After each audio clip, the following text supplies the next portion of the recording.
Welcome, everyone, to War in the Soul City, Episode 7. Tonight is a night much like any other night in the Kayan world. The people of the city go about their daily lives, going to work, going to school, eating lunch, having dates. It's pretty normal for December 21st, 2014. Many in the city would consider that the city's growth has been a bit lackluster. The year has not been cruel, but it has not been kind to the people of this city. And to hear many of the residents say it. However, tonight's focus is not on the lowly cattle of this city. No, our focus is on the elite. The secret society of vampires that claim territory over this city. Kindred of all shapes and sizes will be arriving at the Museum of Art in Jackson for a gala.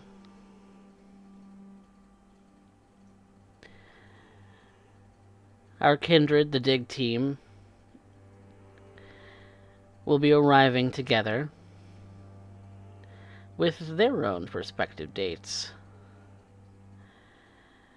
So why don't we get a little bit of an idea as to what it is our Kindred of the Night are sporting for this illustrious yearly event, and what their thoughts are going in.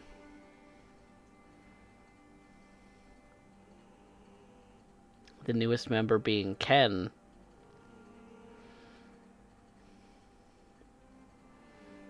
Their first Camarilla event. Ken would be wearing the best he owns. Nice silk shirt.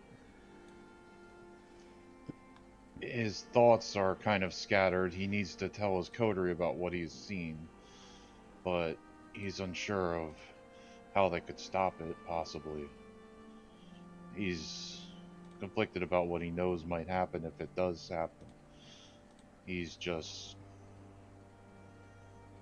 confused as to what to do.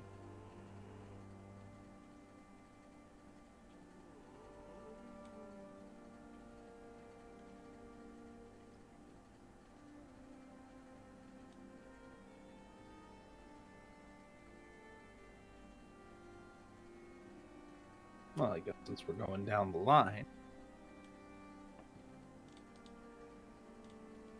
Well, it seems that the time has finally come for me to end up bringing the little lost lamb that I've managed to collect and present them. I have to admit, I'm not particularly enjoying the part. Starting to enjoy his company, but it is the way it is. If I'm looking for the protections of the Camarilla, I have to abide by them. Fortunately, my hands have been tied in that regard. It's regrettable, truly. My heart weeps, if only at the moment, and yet I continue to be there, all smiles and, well, I'd say sunshine, but let's be honest, that's more of an anathema at this point. It's a sad truth, really. I'm mostly just hoping to get this over with. For all the pageantry of the Camarilla, it's always felt a little awkward. Then again, I'm unsure what better place I can be at this exact moment in time. It'll be a long night of festivities and oaths and probably some political backstabbing. Nothing I'm not prepared for. I hope to end up catching up with particular individuals and keep everything just as calm as I can. We'll see on how this goes. Still, it makes me left to wonder. But, well, perhaps that's best left for another time.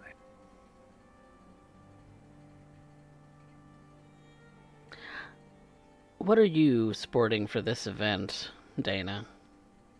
As far as clothing? Something a little bit more appropriate for court. Something that turns eyes, but...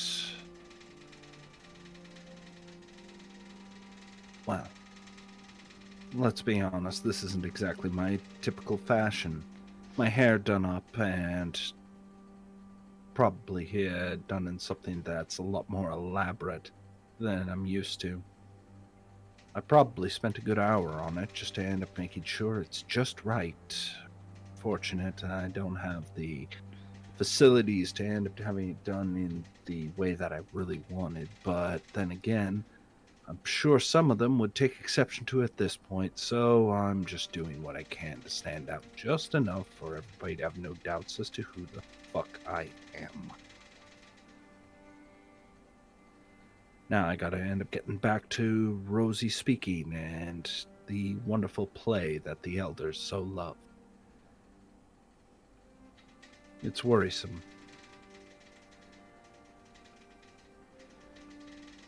And then there's Malice, member of the Hakata, who are predominantly independent in this city, but claim no ill will towards Prince Calhoun and his court. Your thoughts? Your attire? Malice is a touch nervous. It's not his first event, as such as a tribute. It is, however, the first one where he is responsible for his tribute. Still a bit uneasy. Doesn't trust Katerina. She seems to be good for her word and tit for tat. Just can't trust her. I believe her that it was just an urn full of ashes. Malice is dressed very similar to his first appearance in court. Oh, exactly. Same silk tie, but black silk jacket, white silk shirt, same silver silk tie, and as always, Oxford's polished to a high mirror shine.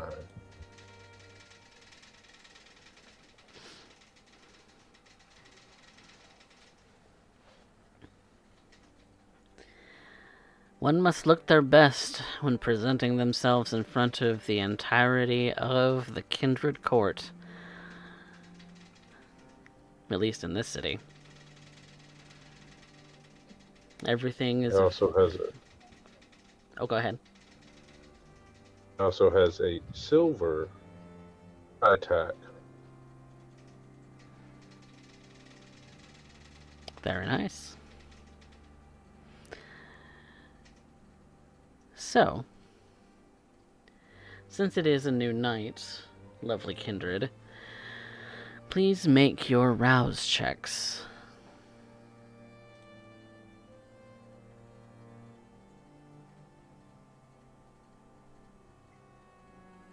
Success. I can assume I've fed since the last time. You did not make a feeding roll, so no. Okay. Well, You're starting exactly where you left it last session. Okay, so is it the night of, or are we time skipping? It's regardless of whether it's time skipping, it's a new night. So what hunger you were at, your rouse checking from there. Okay.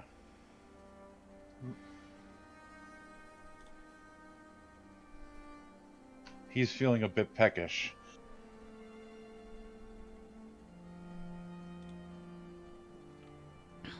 Yes, peckish indeed. For both Dana and Ken. What hunger are you at, Malice? And sir, 1. Okay.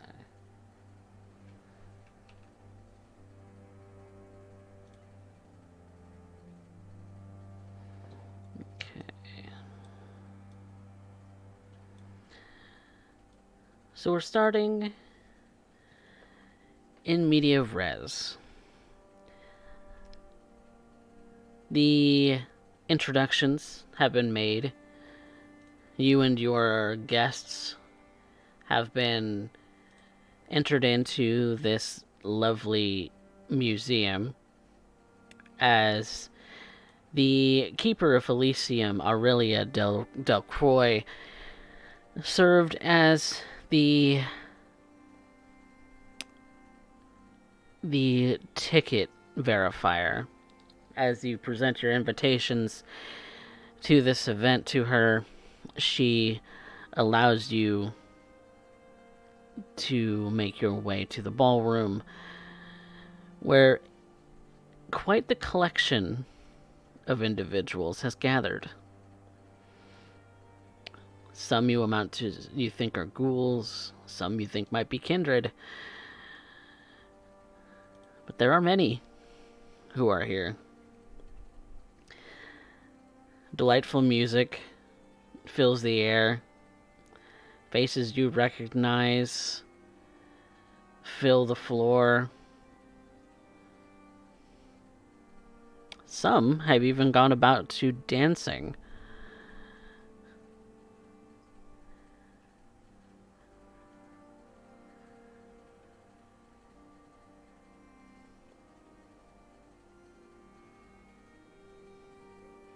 And thus, you have brought your 2 offerings to this place. Dana, are you walking in arm with Kyle, your date? Yeah, I suppose so. And for that, unfortunately, means I need to do something risky. Which fails, this is going to end bad. What hunger are you at, Dana? I'm now at 4. Ooh, the rumbling in your stomach is heavy. Oh, how you wish you had grabbed a snack. Maybe you still can.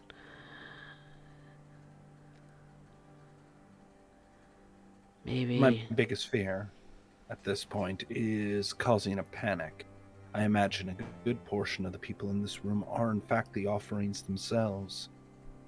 I also worry if that should my date end up having any glance towards the Nosferatu maybe lurking in the room, there may be further problems, but I tried to keep myself in a calm state as I continue to end up looking about, trying to get an understanding of the individuals I know.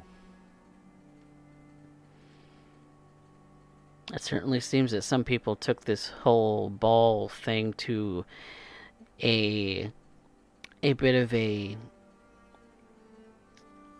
higher level, because some have arrived with masks and intend to make it into a masquerade. Should have figured to do so.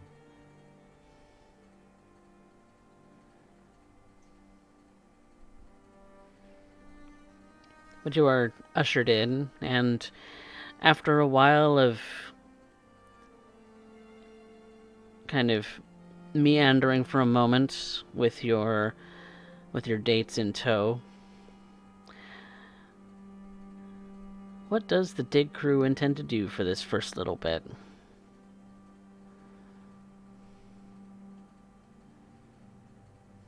Malice is scouting the crowd to see if Mr. Jacques Colin de Plancy is around. There's so many faces in this Masked. room that you're not sure which one he could be.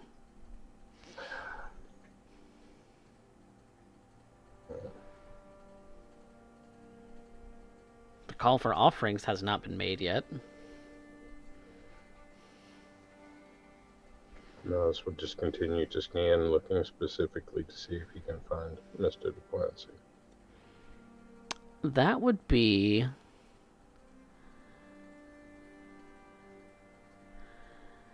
a wit's awareness.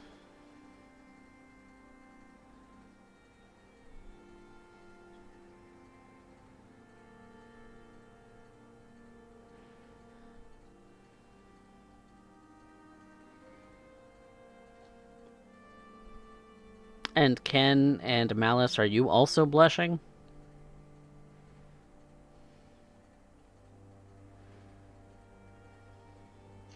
I don't know if that's such a good idea, but It's up to you. can you remind me what happens when I hit Hunger 5? Hunger 5. What hunger are you at right now? I'm at Hunger 4. So right now, you're at the risk of a hunger frenzy at 4 and at 5 if you were to even smell blood. Biggest concern you would have is that Hunger 5, you can't do anything that invokes a rouse roll. Yeah. Can't So- force a rouse after that. It also means Okay. there's a chance you might not wake up tomorrow.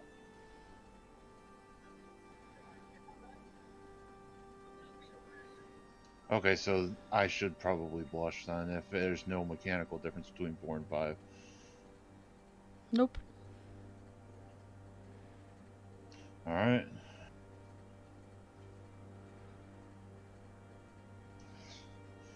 Dice Can't- are not with me tonight. No. Ken, you're running on fumes, and you could feel it.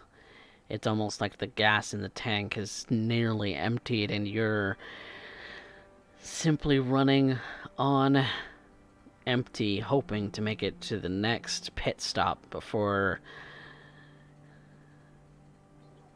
things get out of hand. And all of these delectable faces. Each and every one of them looks like a snack to you, and it's really all that you can think about at the moment.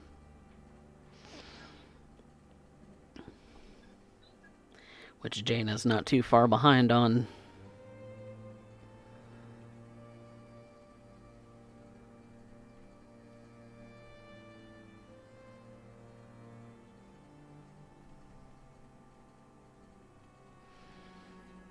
Melis, are you blush of life?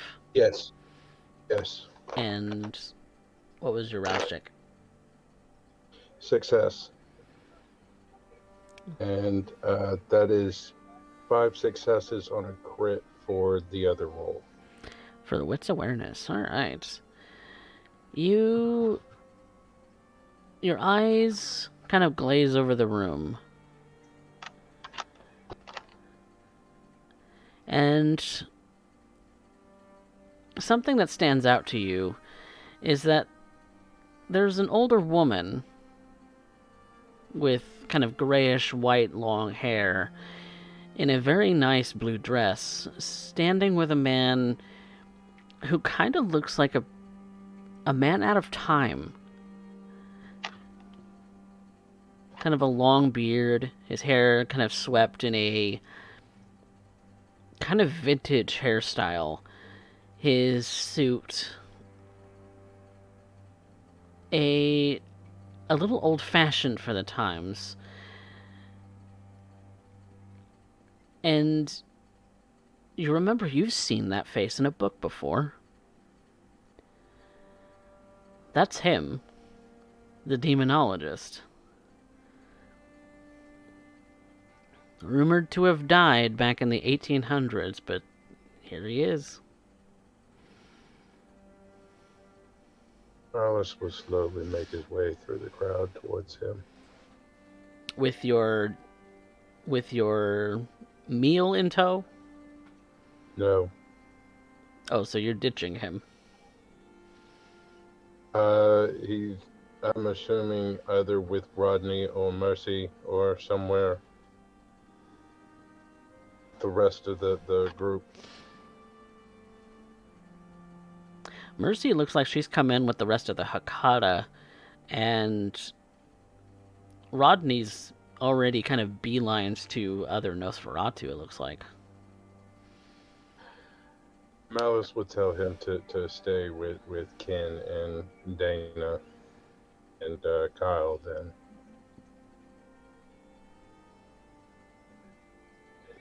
Oh, okay.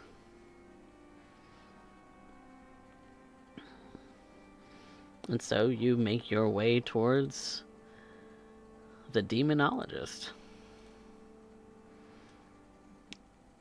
Pretty immediately, even.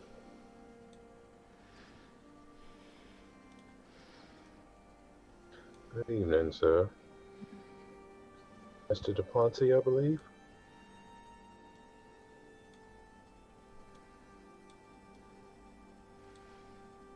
And you are? Malice, sir. Manus. Yes, sir. Work with the dig crew. Ah, yes. The fancy the crew who keep our borders safe. Yes, sir. Well, it's a pleasure to meet you. Pleasure is mine, sir.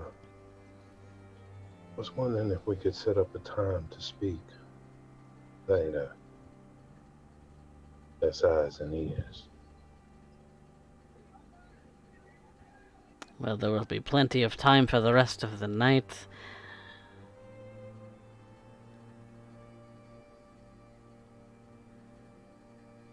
Before too long, the At your announcement leisure, will be then. called for all of the offerings.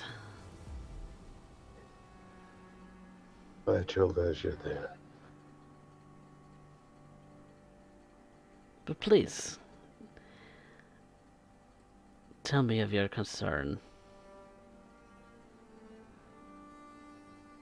Certain child. Childer. Yeah. This is my childer. Her name is Willow. Pleasure to meet you. Malice will extend a hand. And she'll shake She your hand. extends hers. It's the back of it. Pleasure, milady. Oh, a gentleman. I apologize. The other one.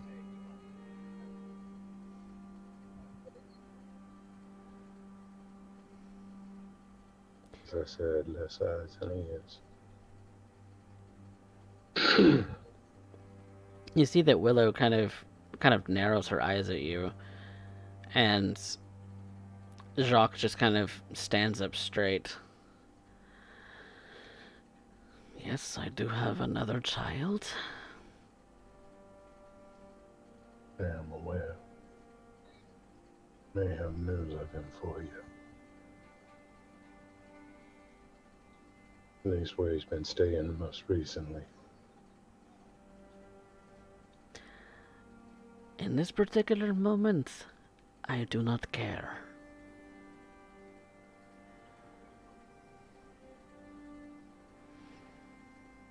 He is a traitor to this city, and I will have nothing to do with him. I'm not asking you to be involved. I was actually wanting information if at all possible.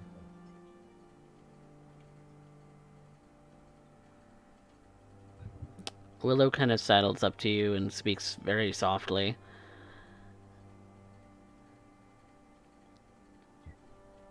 Urian? Really? Really should just disappear.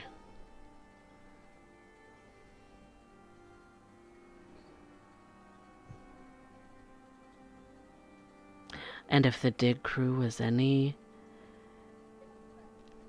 good at what they do, they'd make sure of it. Wouldn't You're they? very good at it. But, it's unwise to, leap in head first with no information, no knowledge of the quarry that you seek.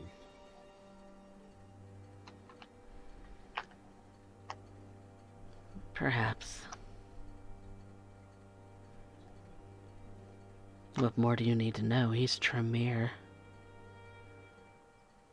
Of that I'm aware, or I wouldn't have known who your sire was, man. And Malice is barely speaking, a little more above an audible whisper Mm-hmm. himself. And Jacques kind of stands there with his hands behind his back, kind of standing a little proudly.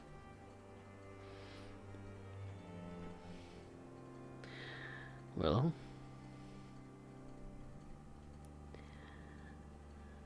perhaps we should... Man. Sorry. No, go ahead. You, sir. I was just going to simply say... He is young. And stupid.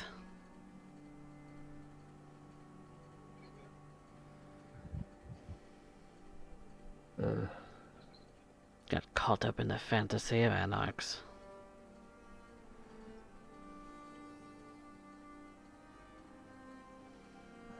But he has made his choice.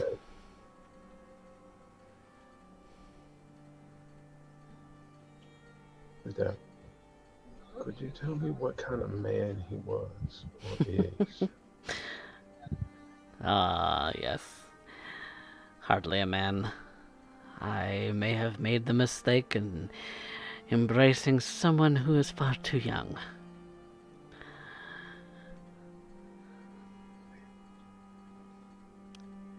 Far too young. Well, that's the risk you run when you've embraced someone who is a little less experienced in the world that we're in. As an adult, barely over the age of 23.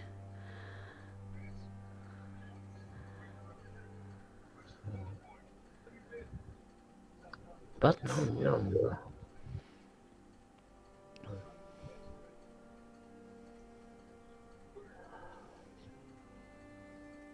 I embraced him 5 years ago. No, it was longer than that. Anyway.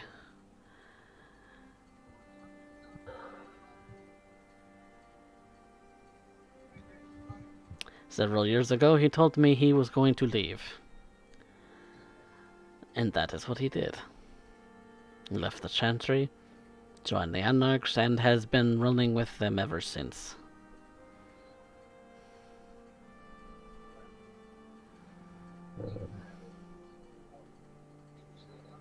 He wanted a hands-off sire, I gave that to him.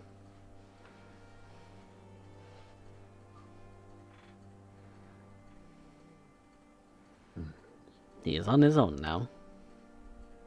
Like he wanted.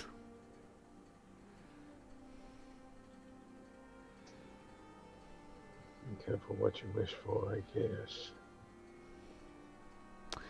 One should always be careful what they wish for. You just might get it. Yes, too true. As I'm sure you've read in my books.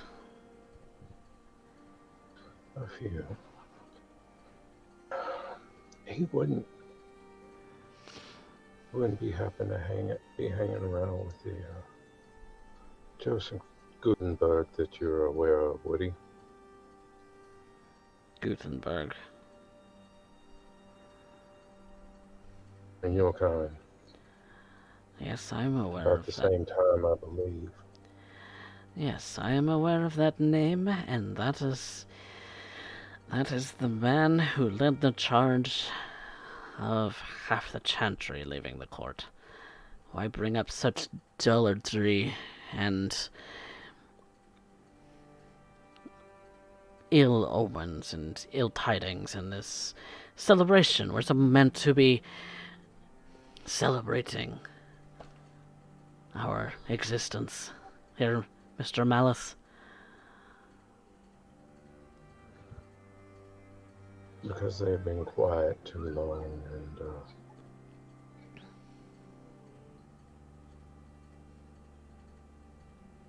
something just tells me things are about to be shaken up rather abruptly. Just thought I'd let you know and kind of get the measure of the man. About 5'4" and blonde hair bowl cut. That is the measure of the man. Guess I would say more metal than measure. Not to be quite as literal as you were, so. Be careful what words you use, they might be turned against you. I am aware. As I said, I have the measurements. Thank you for confirming what I already knew. More of the metal temperament. Well, what do you I have already to know he's provide a man me? of his word from what you said. What do you have to provide me in return? It's rather intimate knowledge that you're asking for.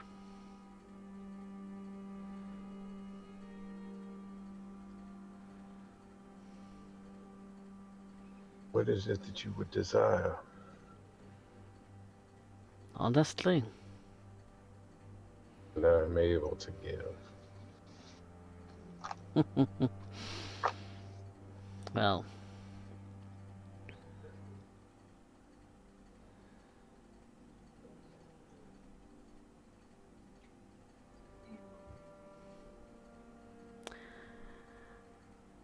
there is a book he stole from me years ago.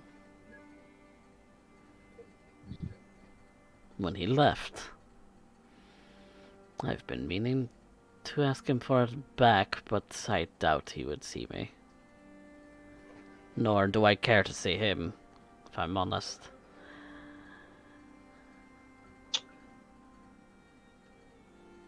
What is the nature or title of this book?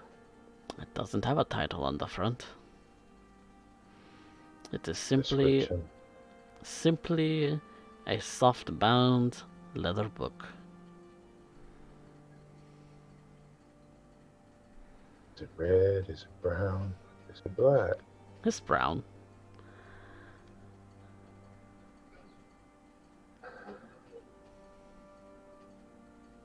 Brown leather book. I A title don't know what's happened to it. ornamentation that you're aware of?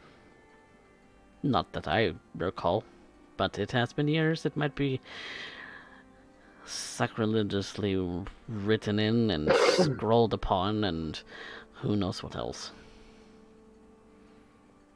If you could find what has happened to this book. Would someone abuse a book in such a manner? He was always a little careless.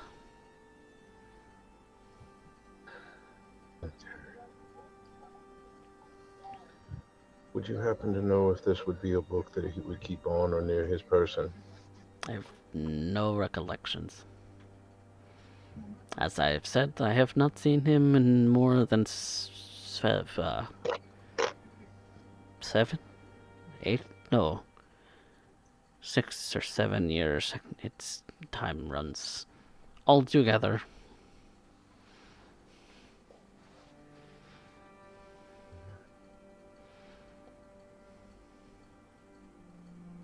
Alright.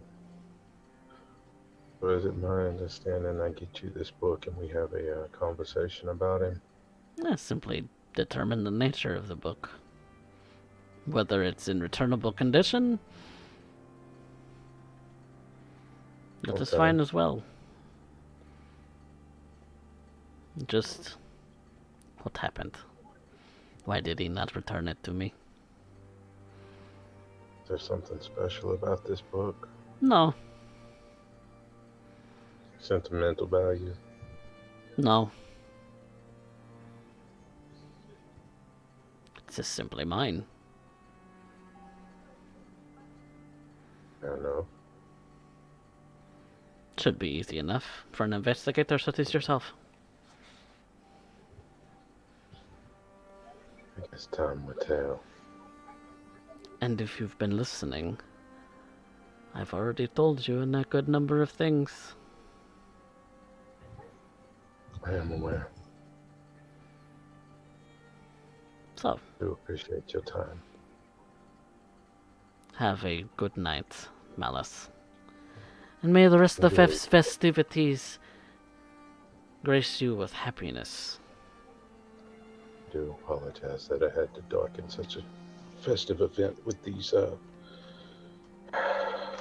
tidings and By worries, the but by the end of the night, you'll have forgotten it.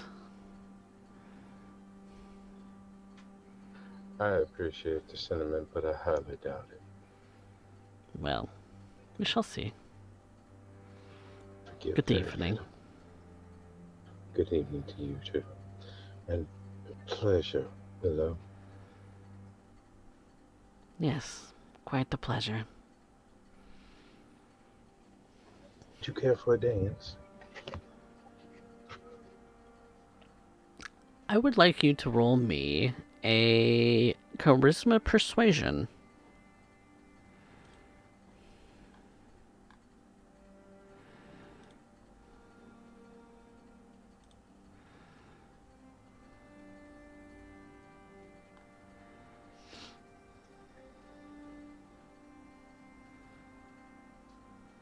Four on a crit. She kind of cocks a brow at you.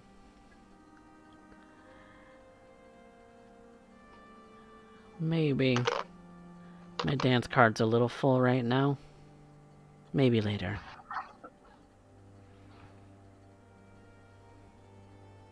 Good evening, then.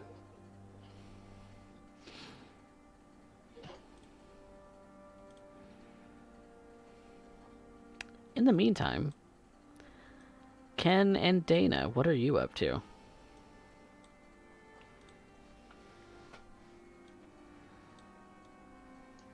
Oh. Ken will just be looking around and he'll whisper over to Dana. Dana, there's something I need to tell you when we can get a chance alone.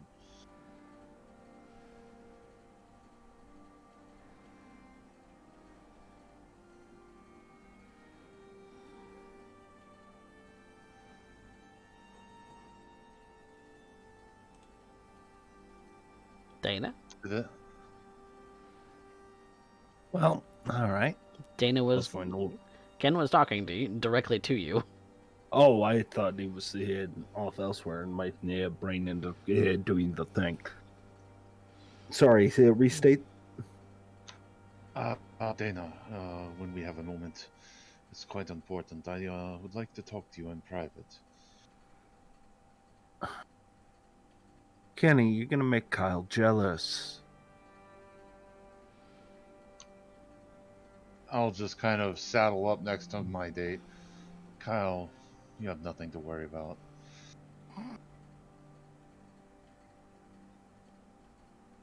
Oh, right.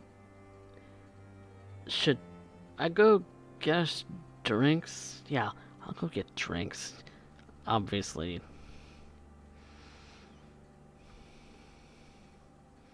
Well, I'll wait until the offerings make their leave, giving Kenny Boy a chance to end up speaking. I'll step in close and just kind of lean in. I saw something. I think there's going to be an attack tonight. You saw something. Yes, an explosion. I don't know what we can do about it, but or who You we can have help. these what? Visions. I Are see you things sure you're... sometimes. You know, that might be an early sign of schizophrenia, right? It's possible, but Am I dealing with a crazy person? Are you of the moon? no. Masquerading?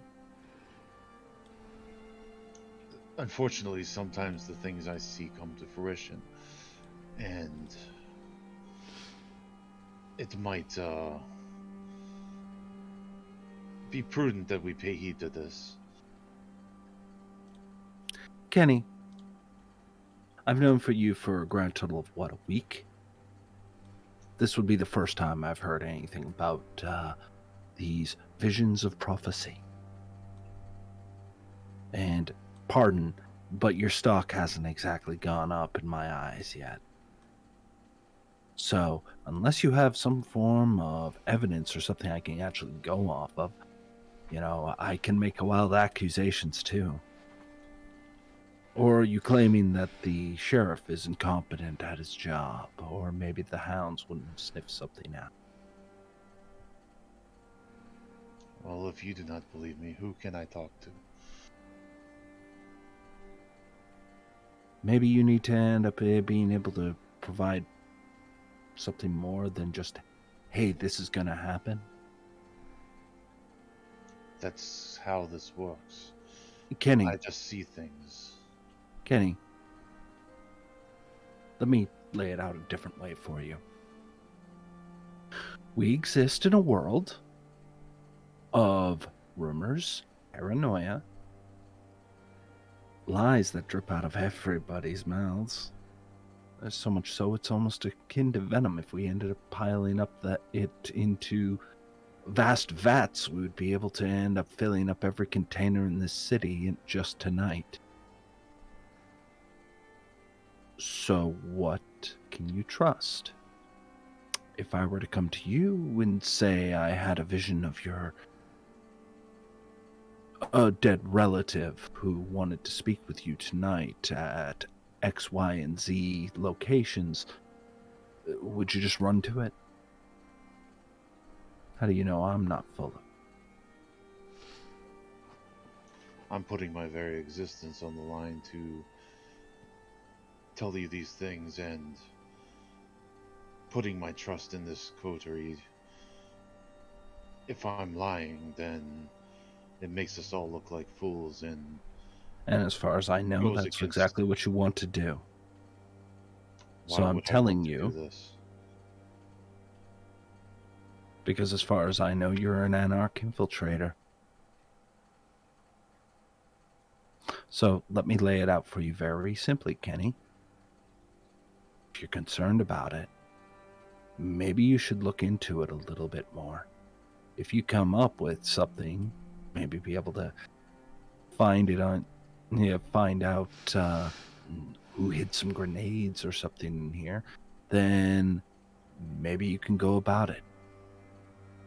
But are you really going to tell me that on a night like this, they haven't been checking every nook and cranny? The only way that would end up getting through is if somebody here who is supposed to be doing their job didn't. And that's a big accusation. So you need to be able to do more than just accuse. Play it smart, Kenny. I'm trying to give you the benefit of the doubt. If you haven't been able to read between the lines, I'm telling you to end up proving it rather than just bite into whatever happens to float along in that empty head of yours.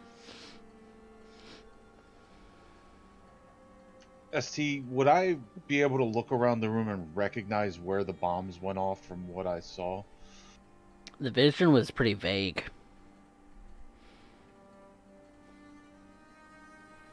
It wasn't extremely detailed at all. You didn't have a very clear understanding of where exactly things were, just that there was bright lights, harsh sounds, possibly even fear frenzies. It was kind of a commotion of a vision.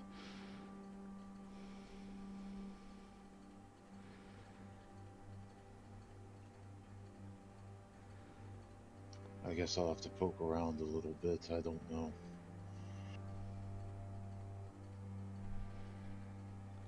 But Dana, looking at him, he definitely, that's the furthest thing from his mind, you can tell.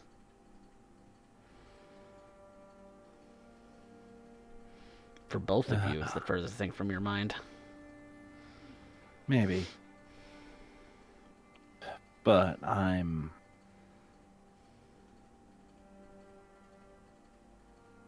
need Kenny to get it. I need him to see more than just visions and say, hey, run with this. Trust me, I've heard that that's a possibility. I'm not discounting it, but I'm also not claiming it is accurate information. I don't deal in maybes or possibilities. I deal in certainties. And in order for me to deal with certainties, I need to know exactly what I'm up against. And what I know for a certain is we are in a room full of predators, and we just chummed the entire goddamn tank, and I'm looking to get my fill.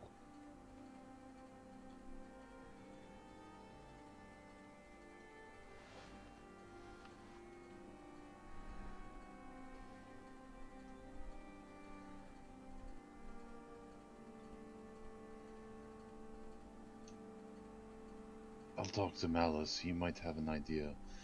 And just poke around a little bit. Excuse me.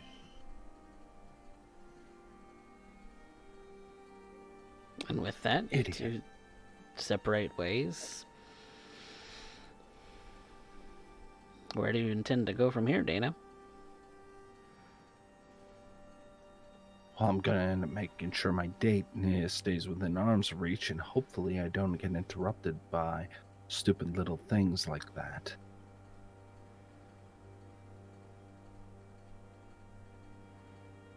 I need Kenny to get it. I need him to get on board, and he's not helping at this point.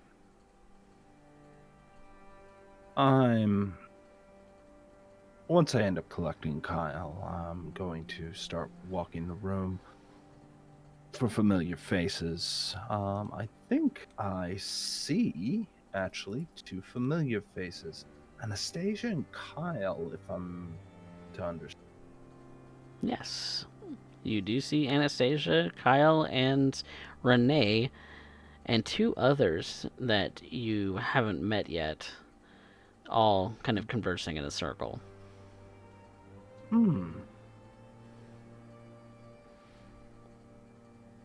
Each one with kind of their own. Kyle has someone on his arm. Renee does as well. As does Anastasia.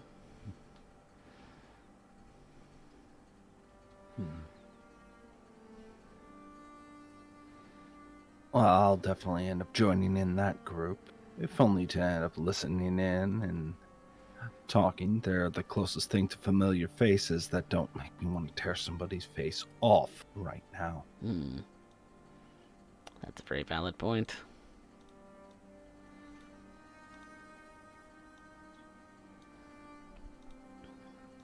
And Kyle would have gone with you, gotten you a drink.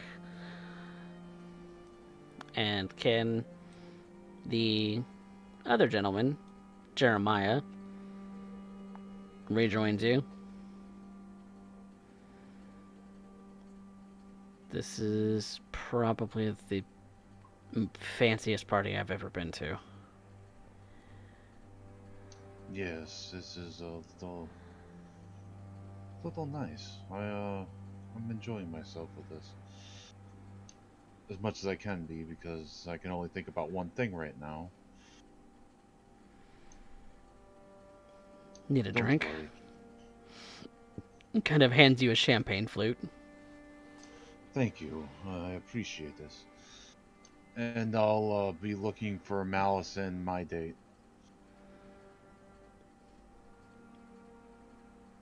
And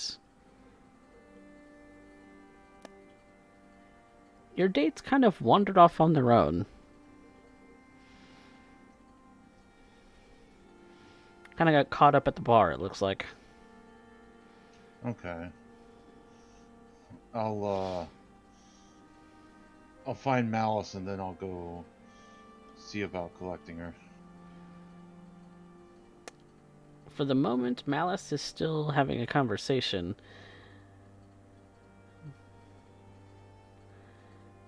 Shouldn't be too long before he's done. Is there anyone else you'd like to talk to in this particular gathering? Um, if he's busy, I would just try to find other people of my clan and introduce myself and try to just talk to them and see if I might be able to get information. If I see any kind of people trying to hush talk, I might use my or wait, is this an Elysium? Yeah, it's considered an Elysium.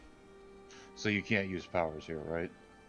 That is the commonly held rule. Okay.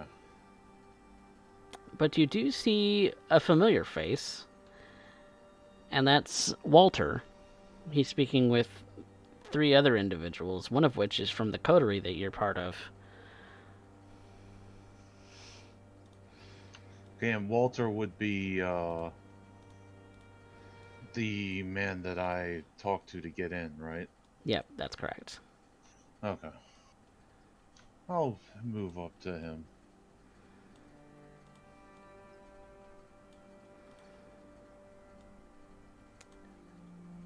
And he smiles at you. Ken.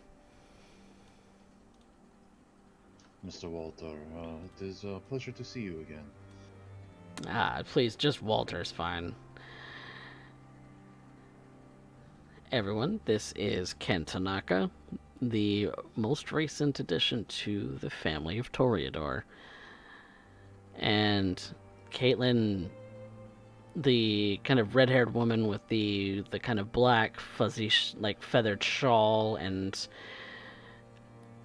just beautiful dress, her figure slim, kind of just looks you up and down and cocks an eyebrow at you.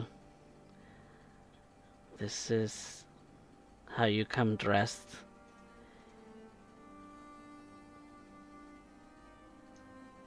I am not well established enough to have most of my finer things right now. This is the best I can do on short notice due to my situation. Yes, I completely understand. And the taller man in with dreadlocks kind of looks over to Caitlin and says, "Come now, you don't need to be snide about it."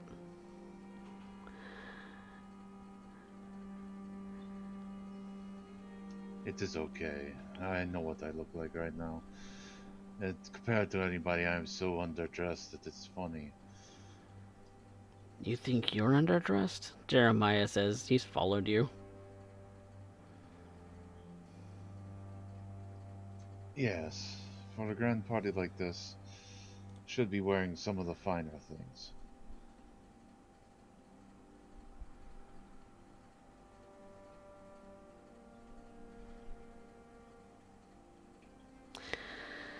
So how you been doing? Walter says, kind of sidling up to you. It has been interesting. As well as I can be, I assume.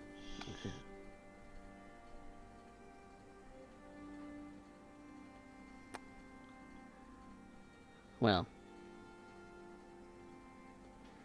you having fun? at least? Yes. I. You don't look it, kid.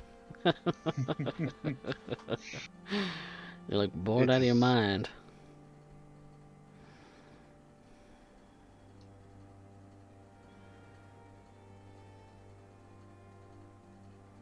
It has been difficult, but I don't regret my decisions very much. It is how things have to be.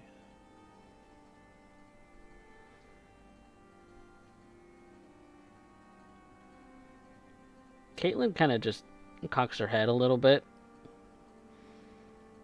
What could you possibly regret coming here?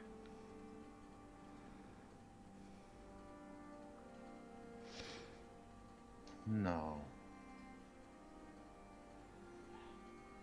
But that is more of a personal matter. Hmm. Of course.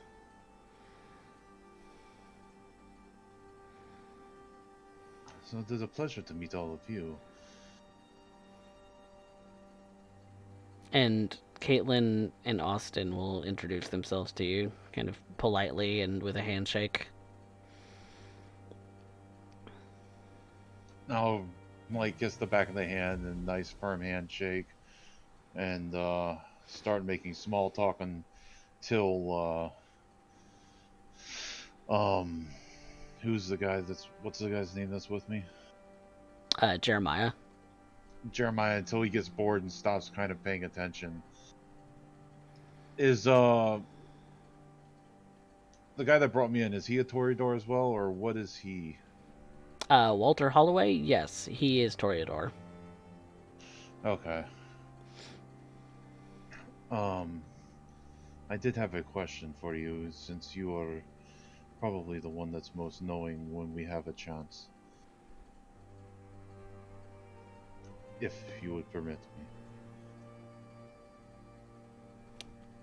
I mean, yeah, let's go. Let's go for a walk. I'm sure these others can entertain themselves. Excellent. And I'll walk off with Walter. All right. Which means that Caitlin, Liv, and Austin are left behind. Jeremiah seems to have wandered off, and you are left with Walter.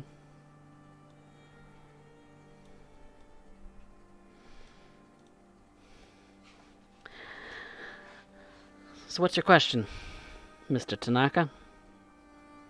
It is about the lineages. It's something that I'm sure all young souls are as young as I am ask anyone who is old enough. Where did this all begin? Who is... I know who turned me, but I don't know who turned them. And how far does that go? All the way back to the beginning, so I'm told. You ever hear the story of Cain and Abel? Yes. It's And all true. where I oh. And Cain was the first of us. At least that's how the story goes.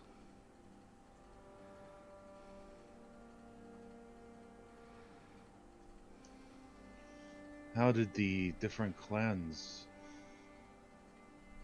how did they form, and who started them? And Oh, you're asking the wrong guy. The cult is not my specialty, but eventually the different clans kind of divided out, you know, a generation or two in, kind of settling into their own, unique talents, and here we are.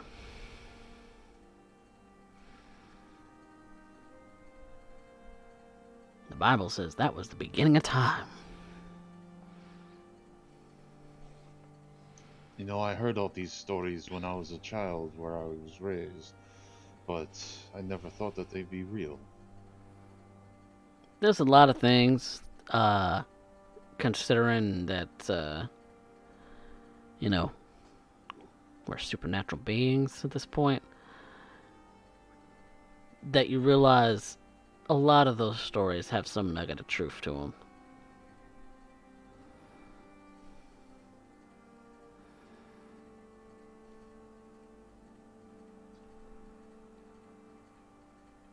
Ken will kind of look down and at his clothes and look at Walters and say, "I do apologize about my appearance.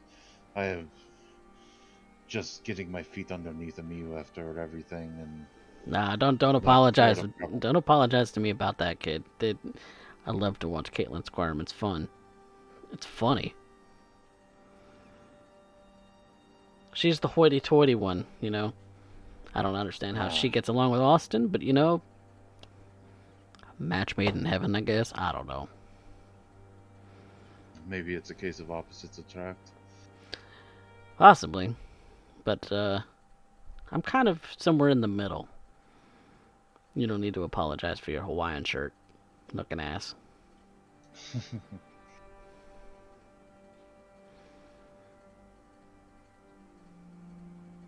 Well, I don't want to tie up all of your time. I'm sure there's a lot of people you wish to see here. And Thank we you have all for night, as far as I know. yes. Um, do take care of yourself. I'm sure that we'll talk again tonight, but I should go find my date. You said something about lineage. Why are you concerned about all of that? I mean, Well, it's not like a non-venture that can be concerned about that kind of shit. well, in my culture, lineages played a big part, Oh, right. but Okay. I just kind of wish to know mine. Well, I don't think you ever told me what your side's name was. I mean, you can always do the research yourself, or you can get some help. That's up to you. Well, Might cost you, depending on what it is. I'm sure. You know where I come from, so it is not a big secret. Hmm. Uh, I will. My sire's name is Asako. Asako.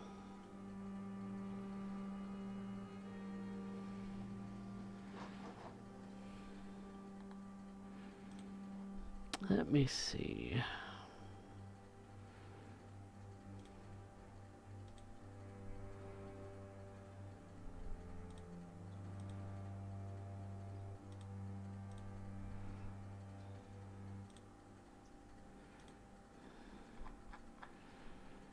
It's not ringing any bells right this minute, but I can get back to you on that one. I'll reach out my hand. I appreciate it, and I'm sure I'll find a way to make it up to you. Oh, I'm sure you will. I'll hold you to it. I'm sure you will. And that's how this game works, baby. Yes, it is. Shall we join the party again? Well, I've got other people to talk to. And I won't take up any of your time. It's always a pleasure. Always a pleasure indeed. And he goes about wandering the room. I will go find my date. And Malice if he's done. Yeah, by this point, Alice would be done about with his conversation.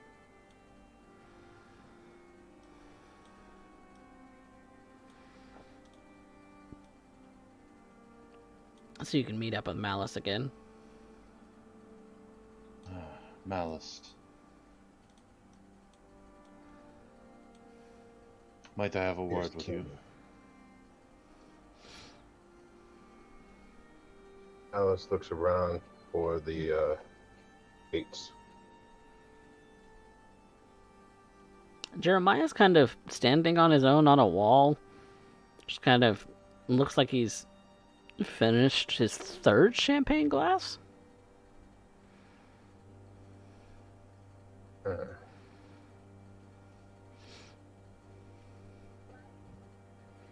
Hold that thought a moment, King. I'll hand him my Malice, champagne flute to give to.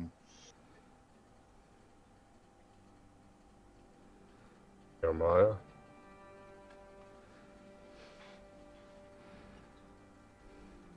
Malice will make his way over towards Jeremiah. Are both of you going towards Jeremiah? I'll follow. Okay.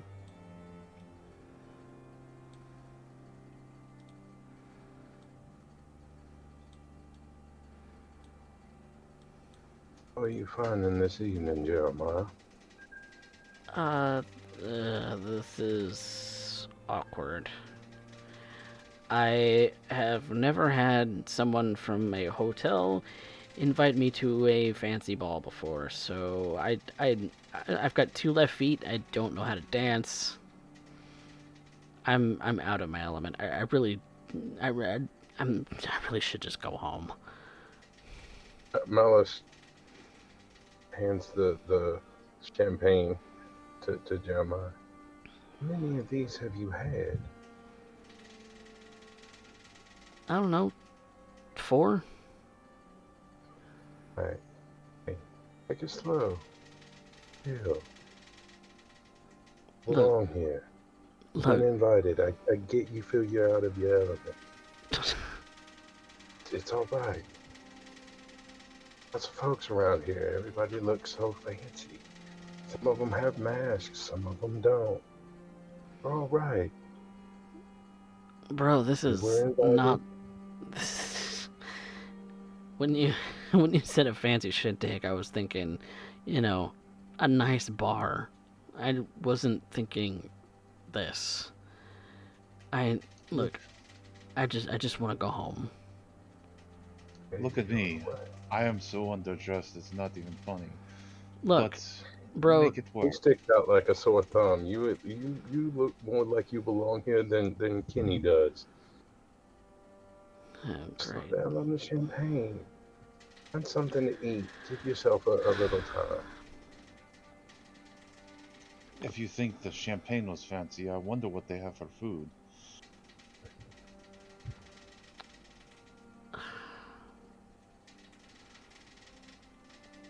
I'm not seeing actual food. I'm seeing like servers with finger food plates.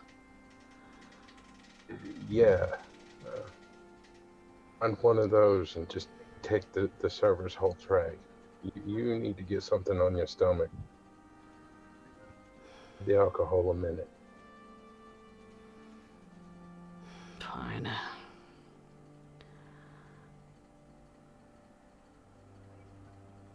Look, I get it. This is on your dime, and you don't have to placate to me. I'll just kind of find a corner and Is that your idea of fun? look, man. I'm It's supposed to be fun. overwhelmed, is what I am. You I need a come into minute. hard times. You come to my. You're there when I check into the hotel for like the free sweepstakes. What the fuck is even that? And then now you're inviting me to this fancy place. I don't get it, man. What do you want? Just needed a date or to have the appearance of a date. Oh. So I'm your beard. I said the appearance of a date. Right. Or not an actual date. I just needed the appearance of a date. Yeah, that's what a beard is. Yes, I'm aware. And yes, you are correct.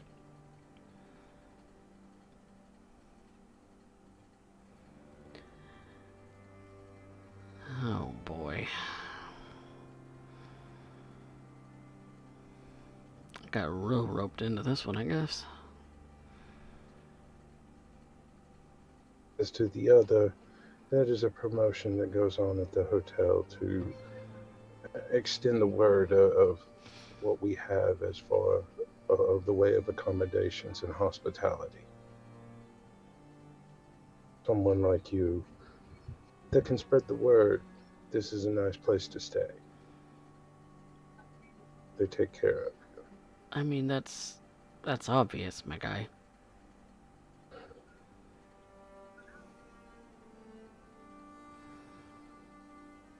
Need some air? You had a minute? That make you more Yeah, comfortable? yeah, I just need a minute.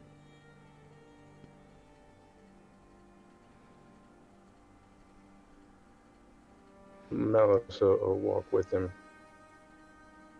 into a right way to get outside to the night air. And the nice thing about this particular museum is that there is kind of a center section of the court of the courtyard, which is kind of round and has lots of tables and chairs, and there's even some people already kind of mingling throughout this kind of makeshift garden. There's plants, but As we're it's walking out, sorry, we're walking out, Malice will look for one of the servers that is something that looks like it's more protein than anything on the tray. oh yeah, it's plenty easy to find a Malice, server who's walking by. Malice will just take the whole tray with him.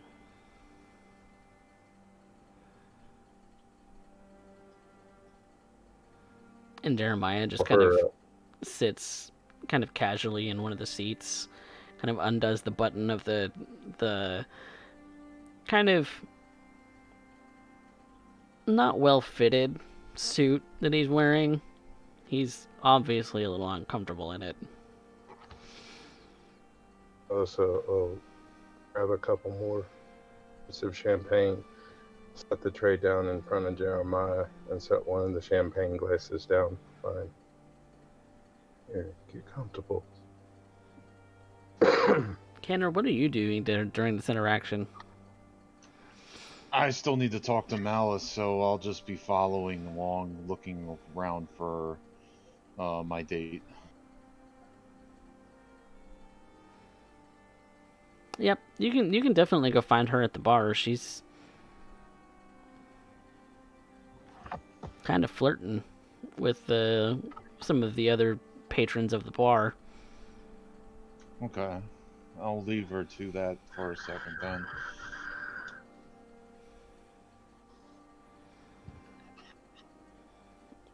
Also keep an eye out for Ken. Keep an eye on Jeremiah. Give him some space. Give him some distance. He pulls out a cigarette and a lighter.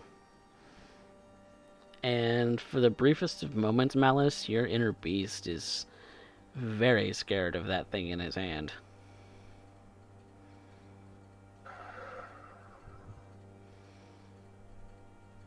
But he lights it and takes a big drag off of it. That's sort of yellowish glow on the end of his cigarette, kind of making you cringe.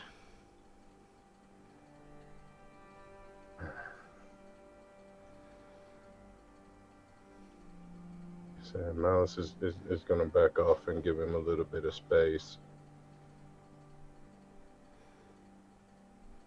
Far enough away that he can keep an eye on him and maybe have a quiet conversation with Ken if he comes back.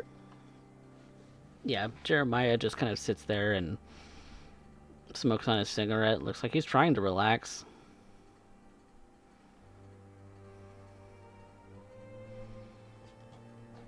But you do see that Ken is watching as his date kind of talks with other patrons at the bar. Ken watching from afar, obviously.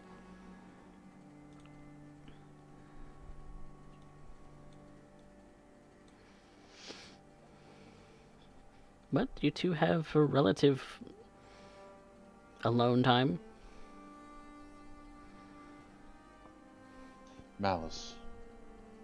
What's on your mind, Kenny? I tried to talk to Dana, but well, you know Dana. I'm seeing if maybe you can help me out here. I had a vision that something was going to happen tonight. An attack by the Anarchs, an explosion. And I don't know how to stop it. I don't know what to do. You being an investigator might know where we can look or who we can talk to. Do you And have any? I'm guessing this might be where it went south for you with Dana. Do you have yes. anything specific to go on? No, that is my problem. If I did, I Yeah. would be searching it out myself right now.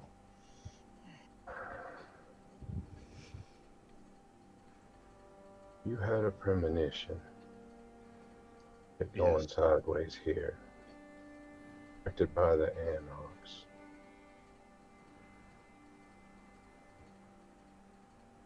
Explosion, you say? Is it one or multiple?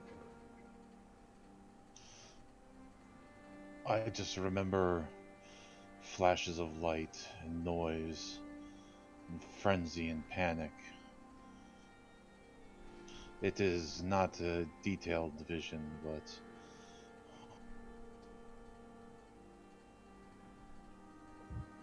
As he's listening to Kenny tell him as much detail about his vision, Malice is going to start thinking of what he knows of this museum, the layout, explosions, or one singular explosion. Where would the most efficient or effective ways of causing the most havoc be located? You're not super familiar with the layout, so it is going to be a high difficulty, but that would be a wits and academics.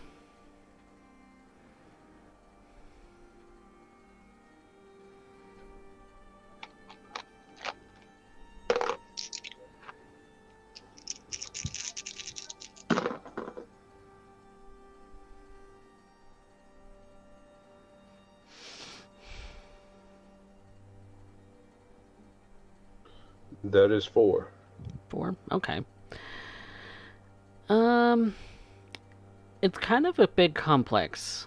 It's it's an art museum, and so it is pretty well guarded, during the day and even during the night, and because there are, valuable pieces here that should be looked after. But as far as looking around in this particular section, it doesn't look like there's any museum staff present.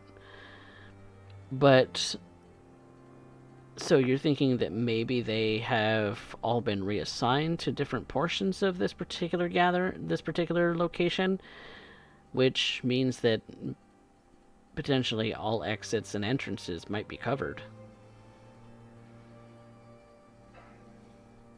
As his brain is going on, if you wanted to sneak something in, for the way Ken is talking about it, easiest way to do that would be waitering or catering. The wait staff or the catering. Possibly.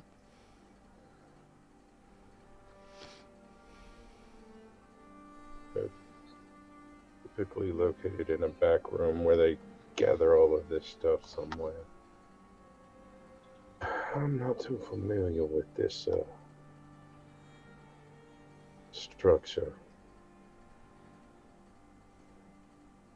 Usually museums kind of tend to fall outside of your peer view.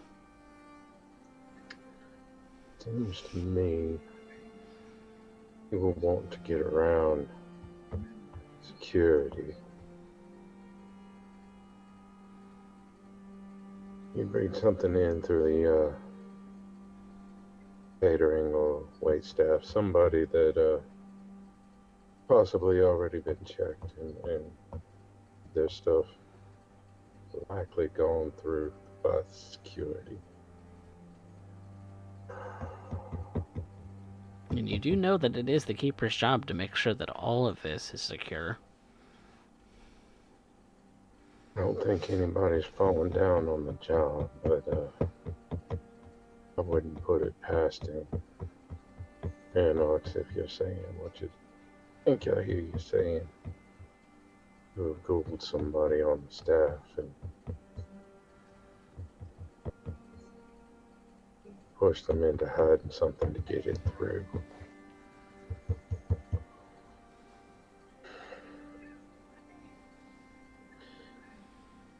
Did you have any indication as to timing of these events as you saw them? Nothing in the vision denoted timing, right? No, It was just very vague. It was too vague for that. Yeah. No, I didn't get any kind of time or how many. It's just I know something. Other than the ball, other than this gala event, you have no sense of time. No. I just know that also, if this does happen, then the prince will be very angry. And he will drop the hammer on anybody that is involved.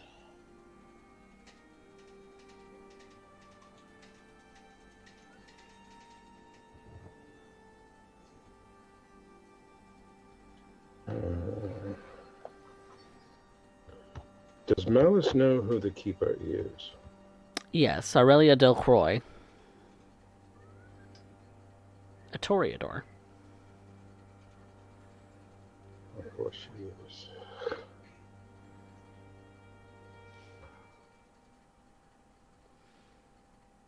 But while Ken and Malice are discussing that for a moment, let's turn our attention back to Dana for the moment. Dana, you've taken your lovely date, Kyle, kind of dragged him along with you to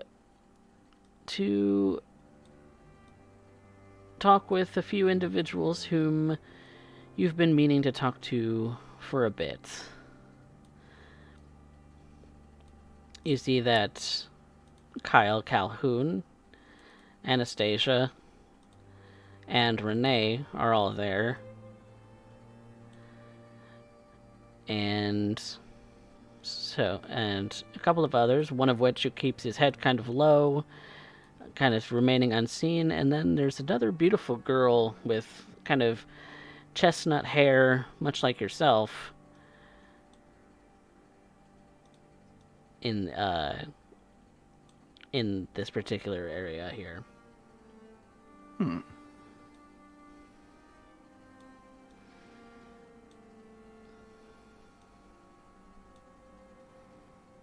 I approach Dayton arm.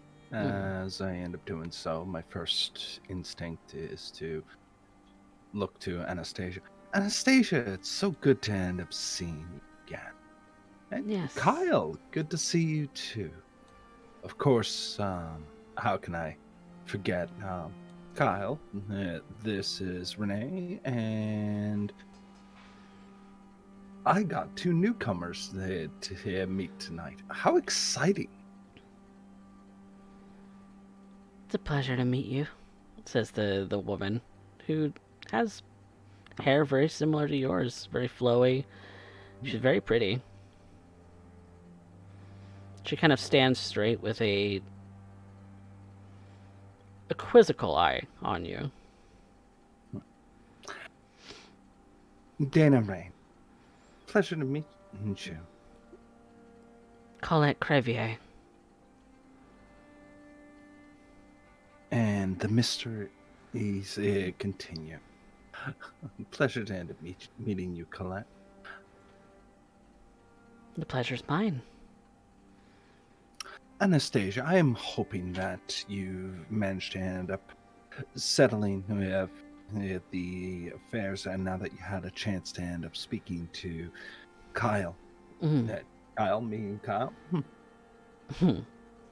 Cute. Your date says, kind of chuckling. Don't know. Maybe I have a thing for people with the K and C here at the front of their name. Thing. Don't know. Ooh, a point of self-discovery. Hmm.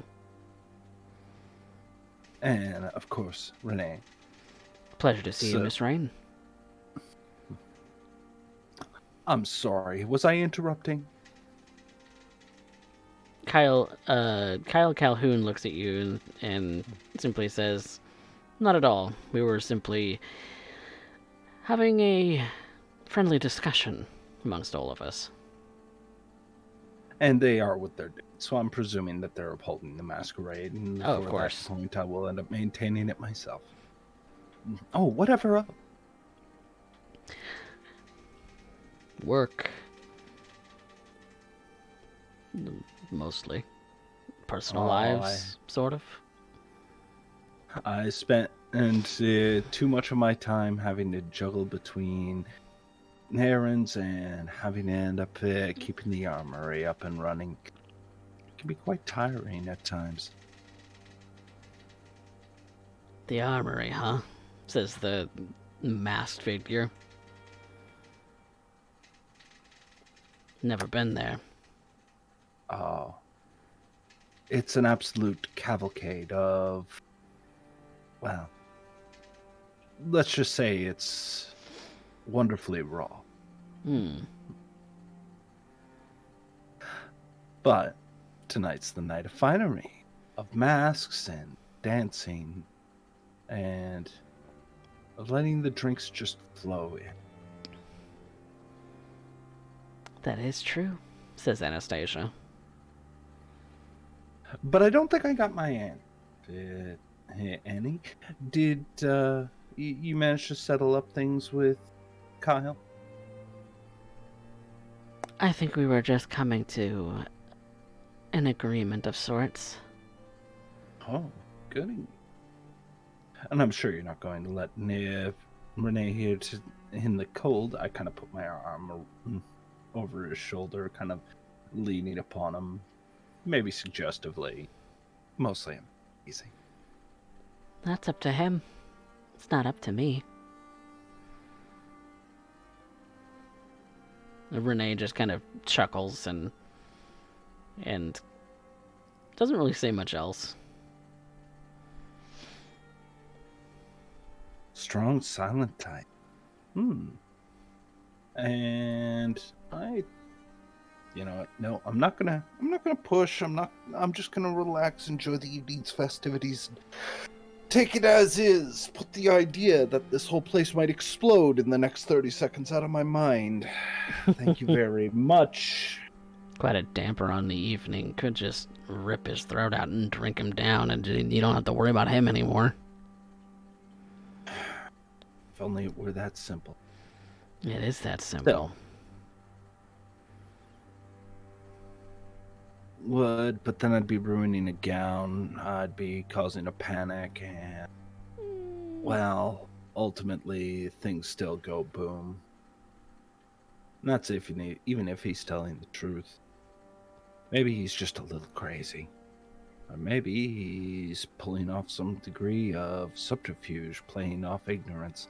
I don't know. Me not knowing is the thing that makes me just a little bit nervous.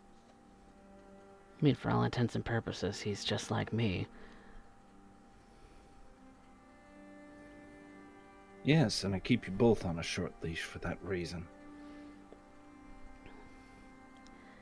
He's just like us, come from anarchs, and suspicious as hell.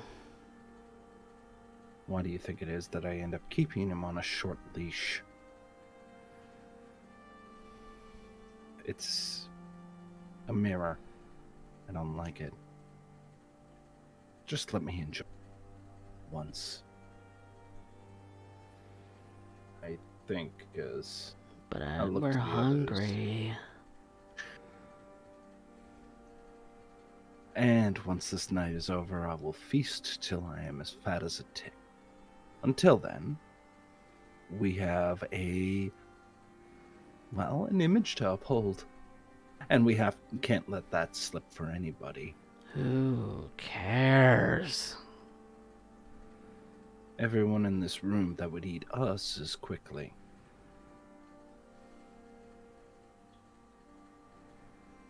I'd like to be able to end up being able to live through feeding. Yeah, it's a nice little side benefit. Mm. Anastasia kind of pipes up. You've kind of lost yourself in your own thoughts for a moment and says, Did your friend Rodney ever get back to you about what he found? Oh, yeah. He likes to end up scuttling about. Well, I was distressed at the news, obviously. I know, alligators in the reservoir? Yeah, I've heard those as old folk tales too. But then again, Rodney is a little bit eccentric. Besides, I like it's him. nowhere near such a... I'm sure you would enjoy the company of him and his little fur babies.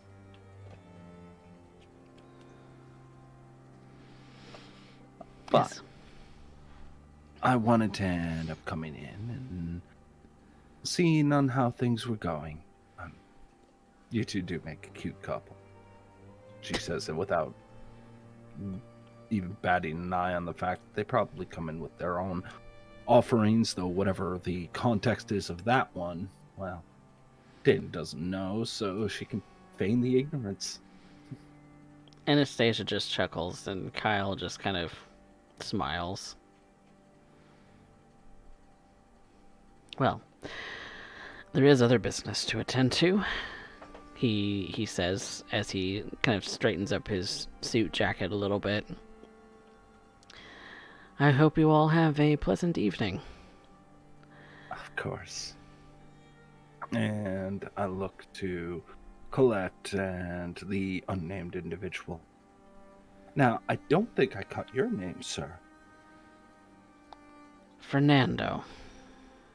Fernando. Oh, how exotic. And you must be here a lot of fun around in these sorts of events. Meanwhile, in the back of my head, I'm currently thinking, oh, God, please don't tell me it's a Nosferatu. Please don't tell me it's a Nosferatu. Please don't tell me it's a Nosferatu. He kind of gives off that slight Nosferatu aura that you just can't help but notice. It's not that he smells all that rank. There's just an air about him. Yeah, I imagine so. He's slightly hunched, but that's not abnormal. So how did you two manage to find your way amongst these three?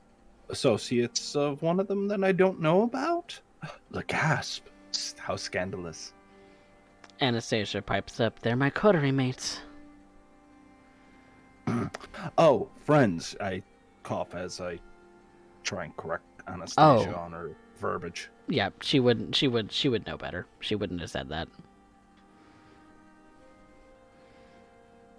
They're my friends. Roommates in a way. You know, I was in that situation for all too long, and it almost feels like you're stuck with each other for eternity. Sometimes it does feel that way, doesn't it? Well, if that's the case, then you two must be very knowledgeable down in the historic district. Do you work there along with Anastasia?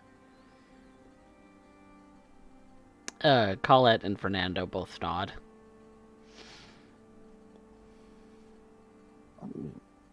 And Colette says, a lot of the restoration of the historic district has a lot to do with some of the philanthropy projects that a lot of us participate in.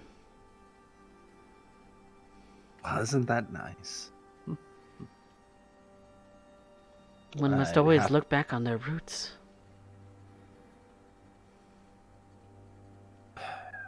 Now you're starting to sound like blue, oh, pardon.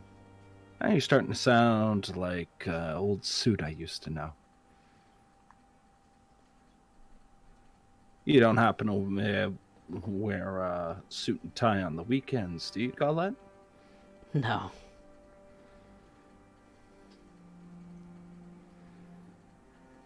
No, I don't.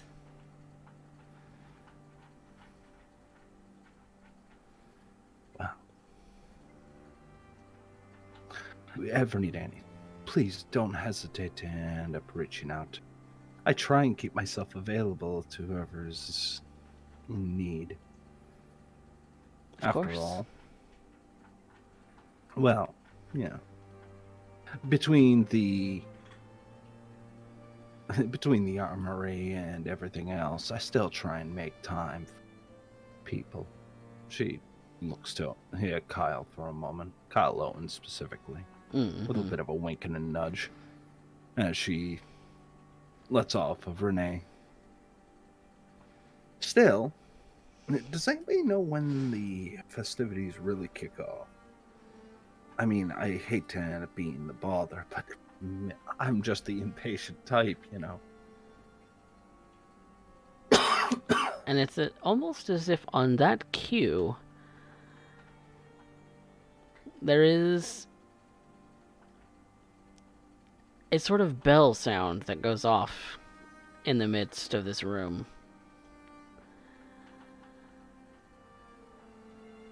And you see the harpy, Kyla Harvey, kind of start walking towards the center of the room.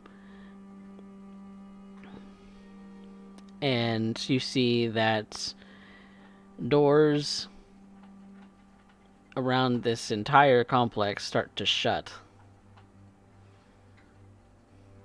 And lock, even, from what you hear.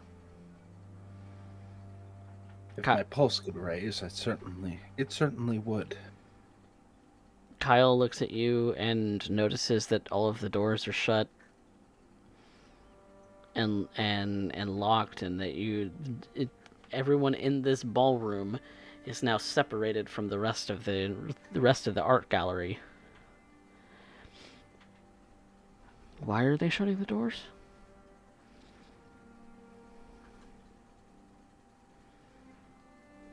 Well, as far as I know, it's on the itinerary. Okay. Did promise big events. Why you sound so nervous, Kyle? I don't know. Or is it just you're not used to suit and tie and suits and black ties and masks and gowns? We met at the armory, Dana. And now we get a night that we'll never forget. Isn't it exciting? Yeah, definitely. I promised you exciting. And the harpy continues to walk forward in the room, kind of walking away from the table at which she, Prince Calhoun, Sheriff Galvin, and Seneschal Howell had all been sitting. And she kind of walks in the middle of the room and kind of looks around. The music stops for a moment.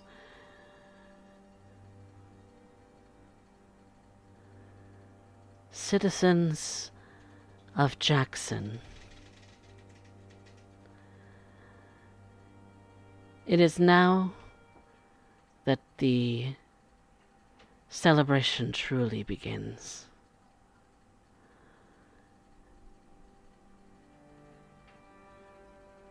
Collect yourselves, as you will be presenting yourselves before your prince.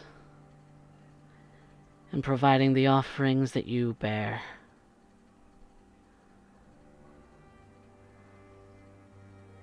And you see that anyone whose staff have kind of moved themselves away to the walls of this place, having set down their trays, if they're servers, and kind of bow their heads and put their hands in front of them and just wait there, where the the dates that you all have, the ones attached to the arms of the kindred of the room, are looking around confused and start murmuring amongst each other, start murmuring in the room. Kyle Owen kind of looks to you, Dana. Prince? What is she talking about?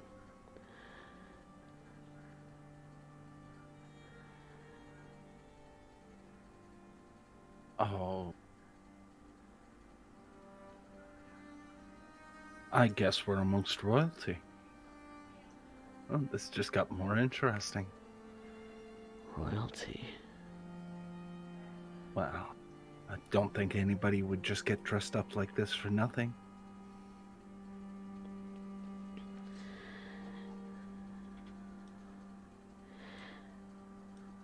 The harpy, Kyla, is joined by a man that you haven't met before. And the other individuals of this room who have dates attached to their arms, a few of the staff go to stand with this man and the harpy and start ushering the dates of the other kindred that you've noticed in this particular place into another section of the room.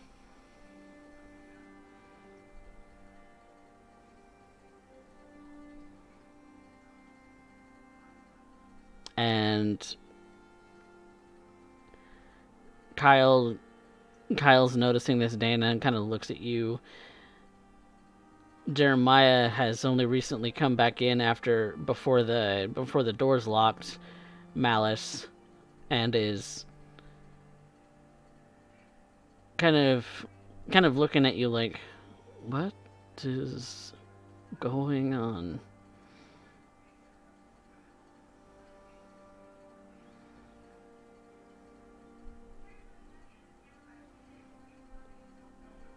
What do you all intend to do?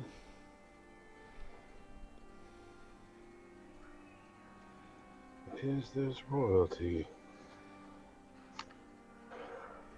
Apparently they may have some odd customs. Just go along with it. All right.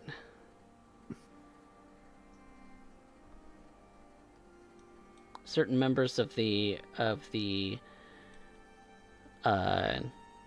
room start to join other people. Mercy and Rodney rejoin with the rest of you, where Renee kind of parts ways with on his own, and Colette, Anastasia, and Fernando kind of take their place in line, as it were.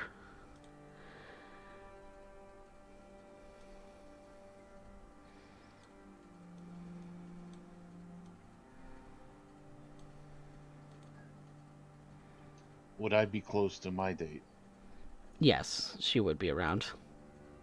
Okay. How is she taking this? Everyone is confused.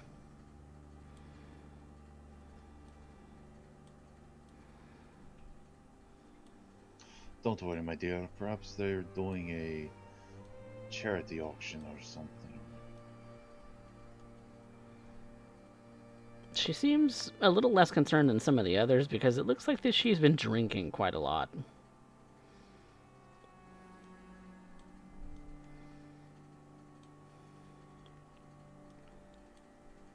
Note to self: Kenny Boy apparently prefers the booze hounds.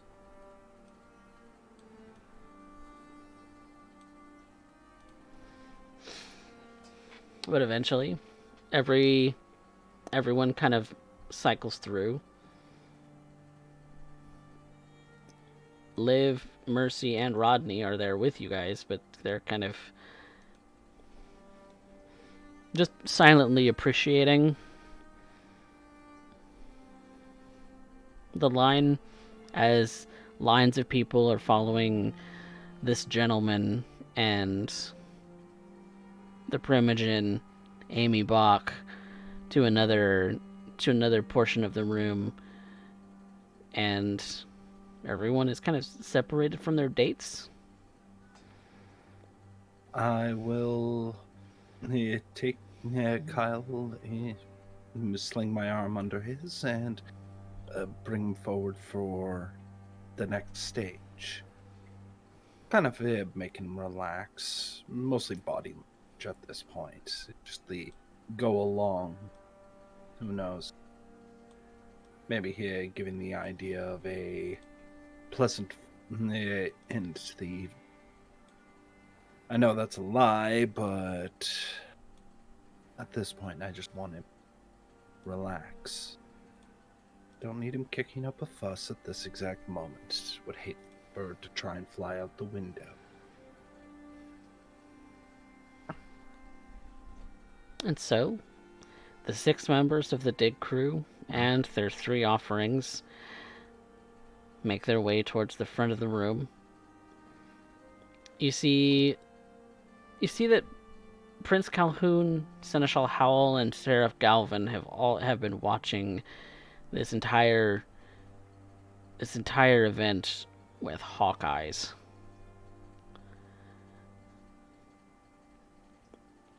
Each one of them seemed to be eyeing something specific, but definitely very calculated amongst all of this.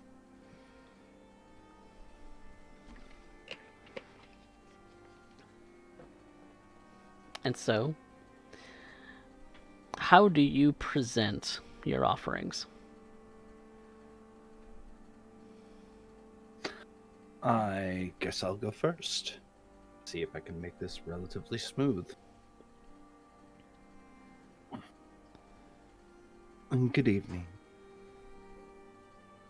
My name is Dana Rain, and this here is Kyle Owen, who has joined me this evening. We wish to end up following along and enjoying the fun. Me hinting that I have not exactly told this individual exactly what is going on. You get a nod from the harpy and this other gentleman. And you see that when Kyle and the gentleman in front of you meet eyes, the gentleman tells Kyle, "Have a seat in the back room." And Kyle blankly does exactly as he's told. And the Primogen guides him into the back room. And he disappears from view. I try not to think about it too much. I'm worried this will be the last time I see him, or maybe the next time I see him I will be tearing him to shreds. As much as that thought whets my appetite, it also grieves me. Oh, we can take him right now. He's yours, Dana. He's yours. He's ours. And I'm putting him on ice.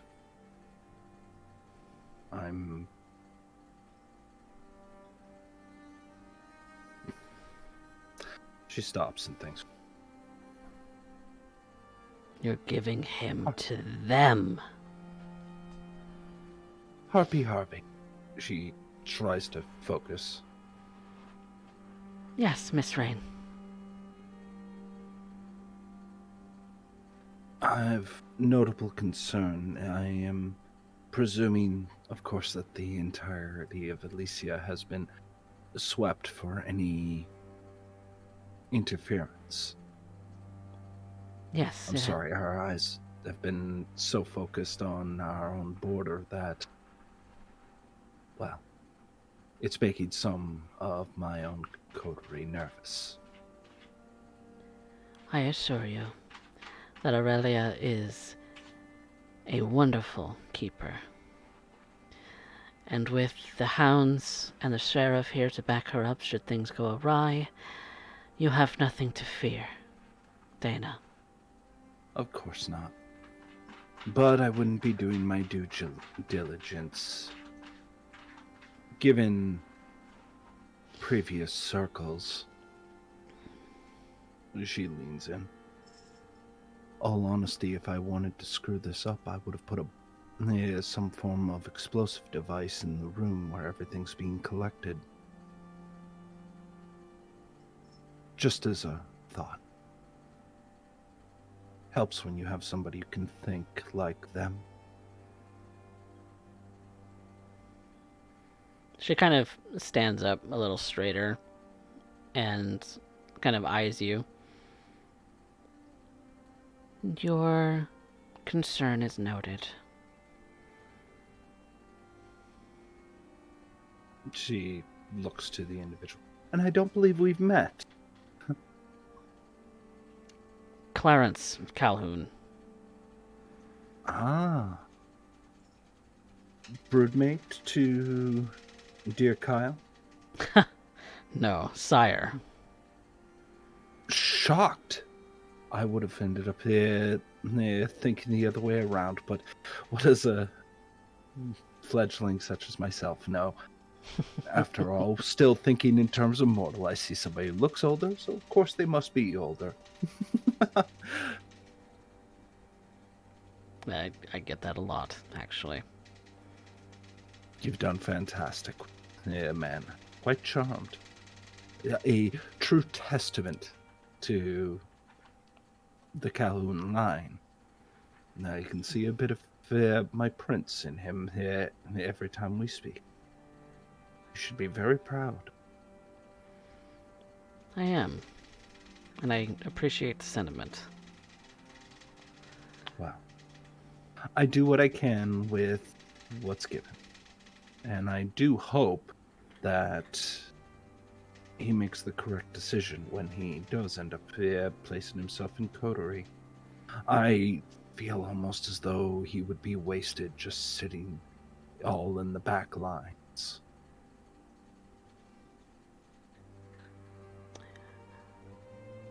After all, a small amount of our prince a little closer to the front would grant the greatest of inspirations. Oh, I have no doubt. But that's, again, wishful thinking of fledgling. I wish that you both have a good evening. You have a pleasant night, Miss Rain. Of course. Good evening, Miss Rain. I curtsy before I end up taking my leave. I try not to let my smile fall too flat. Though, yeah, I have to consider what I've just done. And the Liv... only thing... Oh, go ahead. Keep going. No, I was just going to say, the only thing that's worse than the regret, well, is the hunger itself. And Liv kind of walks away with you.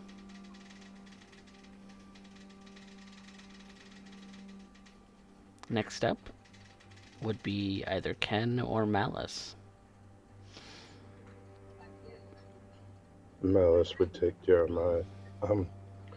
Would I happen to know Jeremiah's last name? I think his name is Martinez. I am having a hard time reading my own token. Yes, Jeremiah Martinez.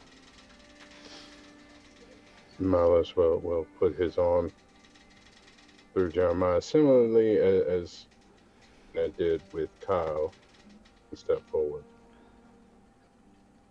This would be my day, Jeremiah Martinez. And Jeremiah kind of just nervously waves at Harpy Harvey and Clarence and kind of looks to you, Malice, with Mercy and Rodney kind of following you in tow. Look forward to the further festivities as well. And with the same kind of instruction, Clarence tells Jeremiah to go into the back, and the Primogen escorts him back to a back room.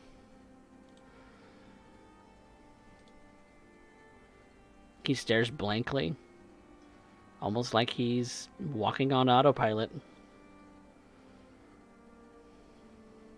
Make a mental note. Bow to the prince.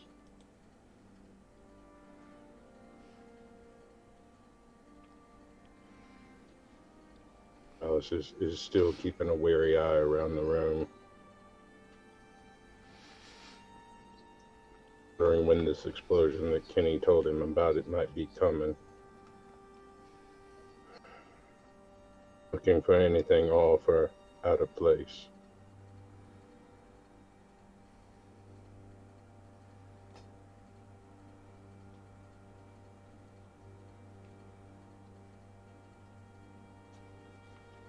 And then Ken, how do you present your offering?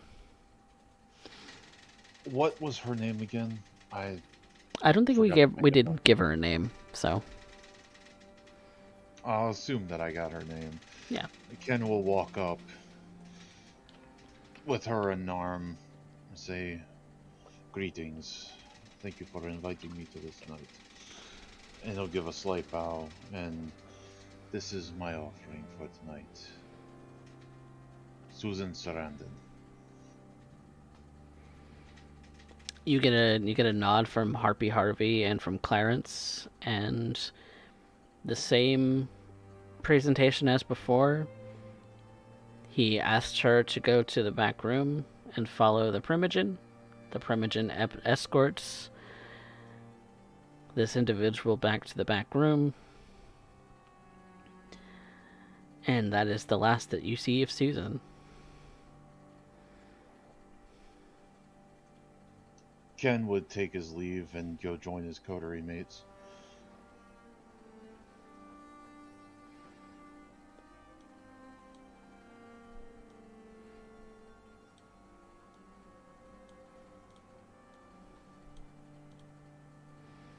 Clarence goes to that back room that he had been discussing getting everyone sent to, and he and the Primogen go and into that room, lock the doors behind them, and that's the last you see of them for the moment.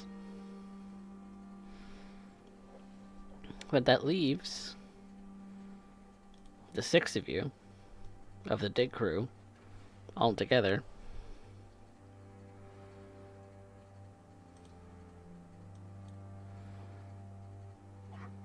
Malice will nudge Mercy. Hmm. Where you been the last few days? I've been doing stuff with the hound, Mr. Quinn. Really? Exciting? Yeah. Remember, I had that debt to pay back. I wondered when that was gonna come due. Yeah, he's been teaching me some things and, you know, having me run errands and things of that sort for the time being, and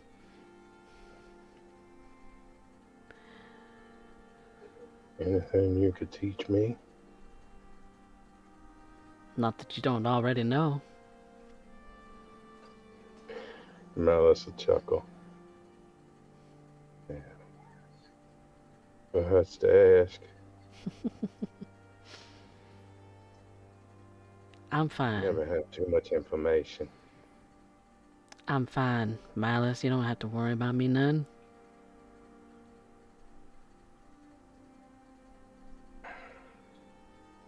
It's like asking them back there to stop breathing or to stop beating. As unlikely as it is, I'm about to sprout wings. What, 'cause your pig ain't gonna stop flying? Possibly.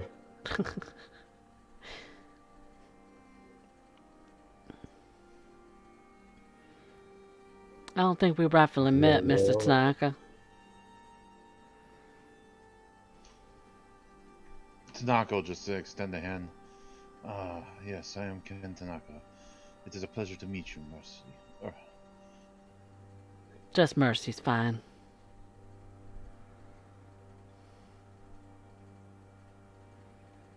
It's a pleasure. He'll give a slight nod.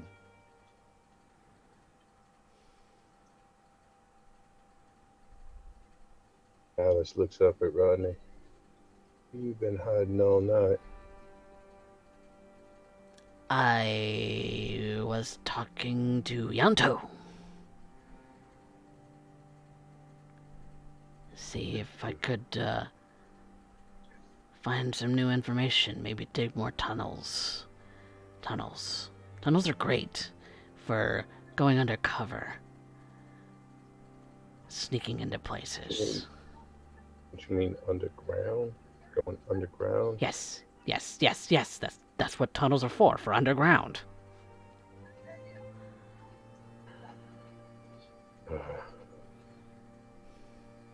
An odd duck.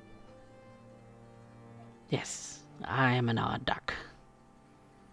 Quack, Hey. quack, motherfucker. How's the new suit? I hate it. This thing does not fit right. I want I want my jacket, I want my t-shirt, I want my hat. Where's my hat? Once we are done with this. Didn't you get a new hat with the suit? No. Well, Alice looked around the room. Go ahead. Alice looks around the room for a hat similar to the one that Rodney typically wears. There's not a hat in sight in this entire place. Yeah, it seems like a hats-off event. On the plus side, Rodney, you almost look presentable. That is a major improvement, and I am so proud of you. What about You that smell, look very Dana? presentable too, Dana. I make anything look good. Side note here, Coffee, that is probably the most on-point Rodney impression I have heard. Yeah, I was just thinking that. You had me dying. You think the suit's a nice touch? What about the smell, Dana? Can't get rid of that cat piss. It's just a shame. I tried at least. Yeah, well, until we end up here deciding to scrub you down with Clorox, I mean, there's not much we can do. Maybe some OxyClean. I'll try that next time. When's the next time? Next year? If we're lucky. I'm not sure if I'm role-playing or this is actually Dana's reaction.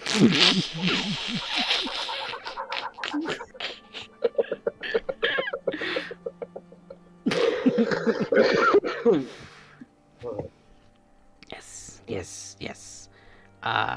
Hopefully I can make this last for next year. Because I don't want to go again to that I will tailor. get the hose. I will get the hose.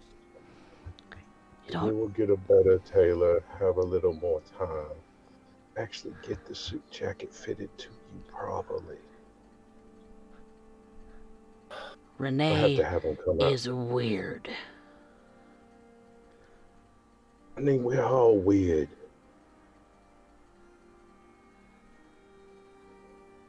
Right.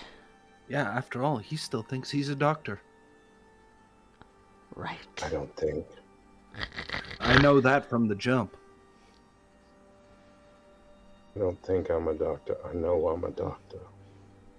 See? Liv just kind of crosses her arms and chuckles. Oh, isn't this just lovely? Yeah, just end up having 3 people with a death sentence. I'm feeling absolutely chipper. Well, okay, fine. Malice looks over at Ken and Dana. Are you always like this, or just when you're hungry? Well, if there's one thing that the Ventrue like about me, it's consistency.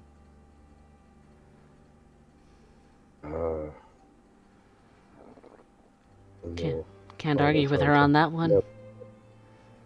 Can't spell bitch without I. Can't spell cunt without you. Now you're getting it. And it's again that you hear that bell sound. And it's in that moment that Prince Calhoun, Seneschal Howell, and Sheriff Galvin have stood up. And the room goes quiet.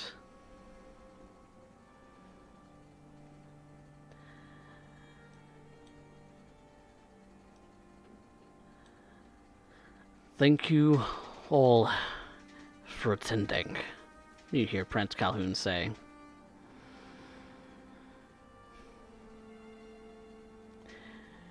Your generous gifts have been collected for the safekeeping of the kindred of this city.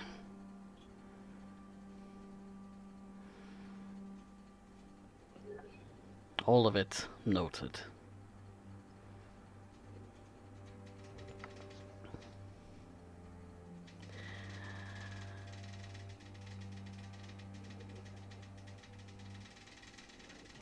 It is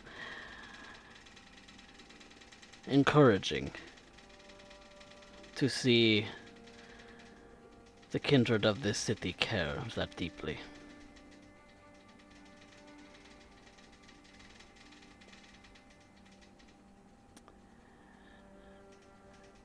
And so, it is time to dance. And you see that Prince Calhoun takes the hand of Seneschal Howell. Sheriff Galvin kind of steps to the side for a moment.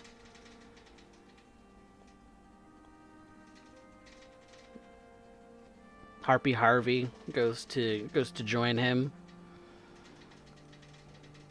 And a waltz starts. Many of the other kindred of this particular gathering have paired up. A lot of whom are eyeballing people that they maybe are desiring to talk to as a dance partner. So,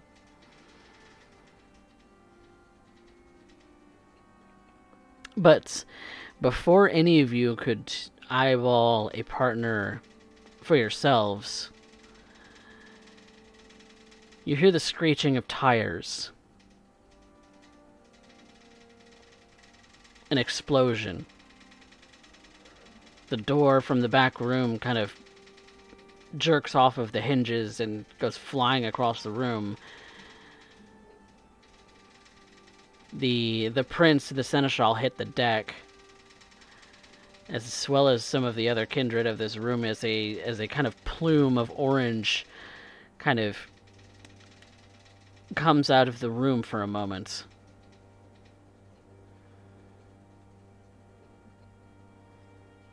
Shouts start around the room.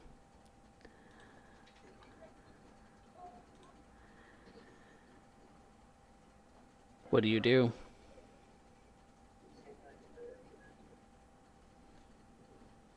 Malice will be looking to make it to that room as quickly as possible to see if any of them have been injured.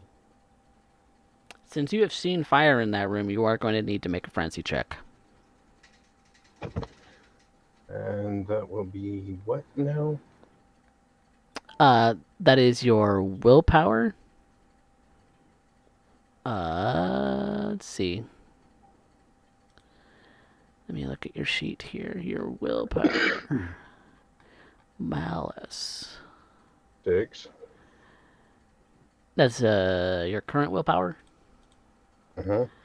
Okay. And then you are at humanity 7, so you get a +3.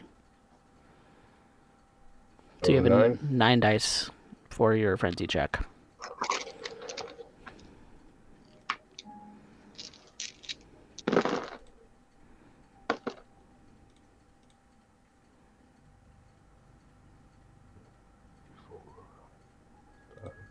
Six, 7. That will be 9 on a crit. 9 on a crit. Nice. You have the will of the gods, it seems, as you're making your way towards this on fire, maybe, room. You get to the door. You don't see it currently in flames, although there are scorch marks all over the ground. You see that you see a terrified Clarence and Primogen Amy Bach trying to roll and get flames removed from their clothing and their skin. They seem to be in a bit of a frenzy themselves. Malice ignores them for a minute and is looking for the tributes if possible. There's no one in this room. You see that the at the back of the way, the back of the room does have a double door entrance that looks like for a loading dock, and you see that tires have screeched away, and when you get up to the room, you see that Sheriff Galvin, Spencer Quinn, and Adam Bashir have all entered this room, see that double doors and the screeched tires, and run out the building as quickly as they got into this room.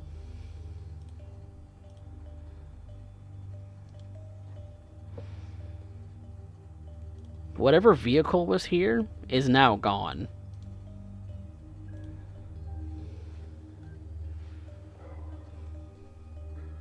Go ahead.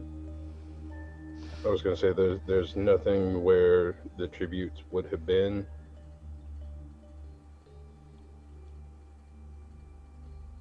It seems that there was seating in this room for people, and then there's the double doors into the loading bay, and the screeching of tires that looks like from a box truck, a big box truck.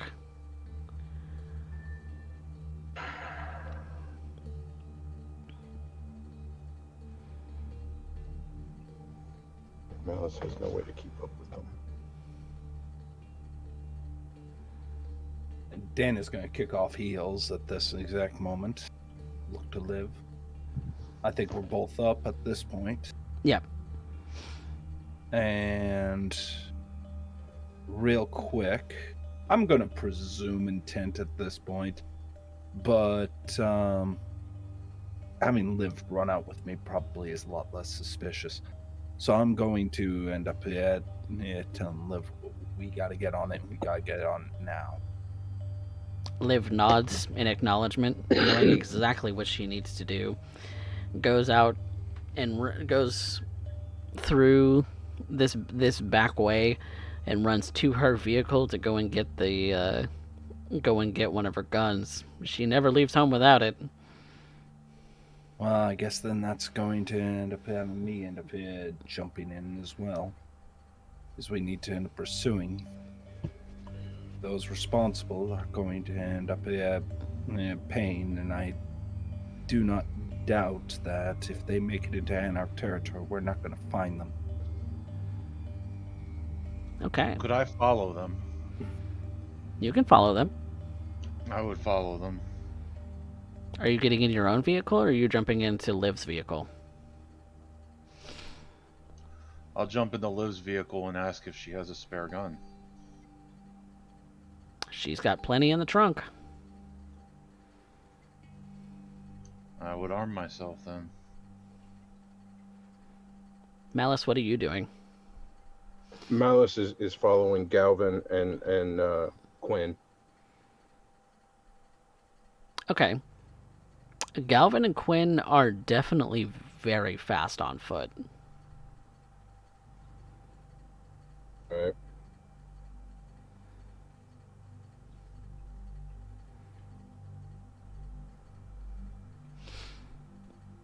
Are you going to pursue with your own vehicle, or are you... Malice is doing the best he can to keep up. I don't quite remember how I got here this evening. I assumed all of you came together, so... That's what I assumed. And, like, together in that separate didn't- vehicles kind of thing? Oh.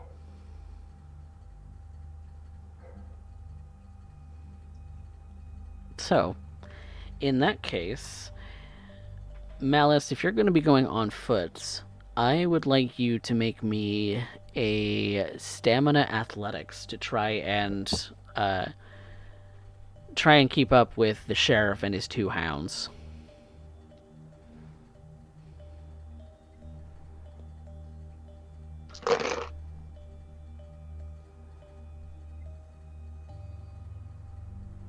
That is 5.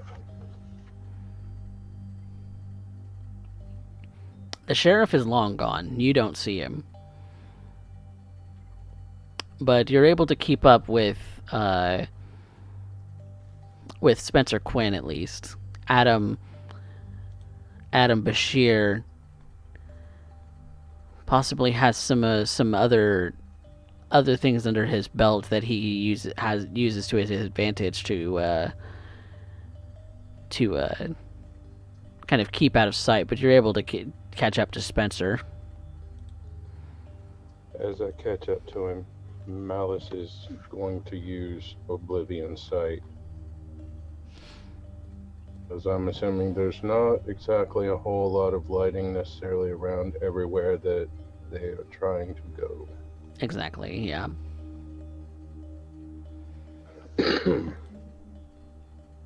So, in that case, if the rest of you are kind of riding in a car, then Dana, I would like you to make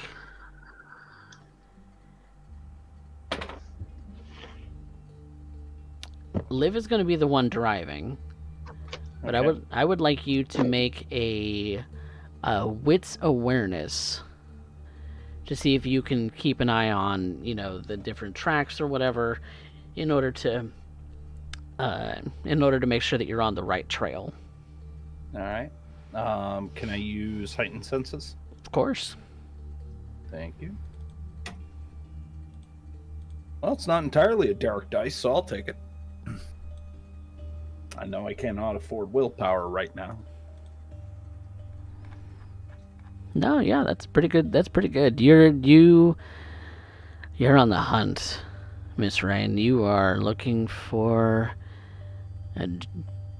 Your mind immediately goes to the fact that these are some juicy morsels that these whoever they are have made off with, and you're a predator hunting for food. Whether that's your immediate goal or not, that is where your mind is going. And so you're able to direct Liv in the direction that you see large wheel track marks in the street where they may have squealed the tires as they're making turns left and right through Anarch territory, or through Decamarilla territory, towards the Flowwood neighborhood.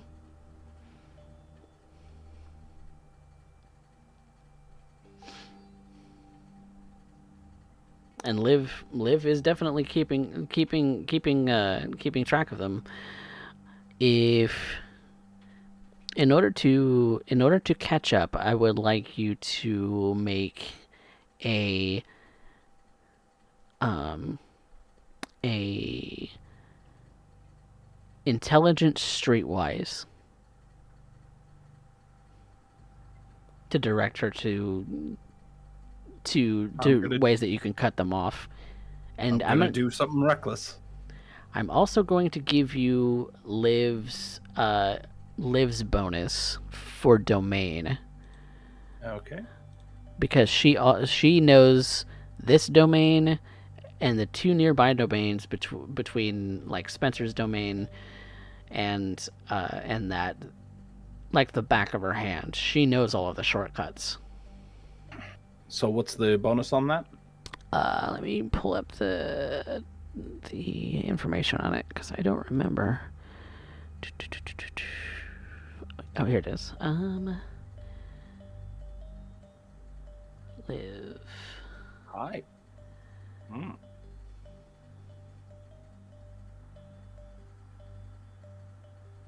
2 dice, so you get a 2 dice bonus. I'm gonna rouse the blood. And now I am famished. This is not going to end well. No. Okay. But that was streetwise intelligence +2 plus, so making it total +4. Mm-hmm.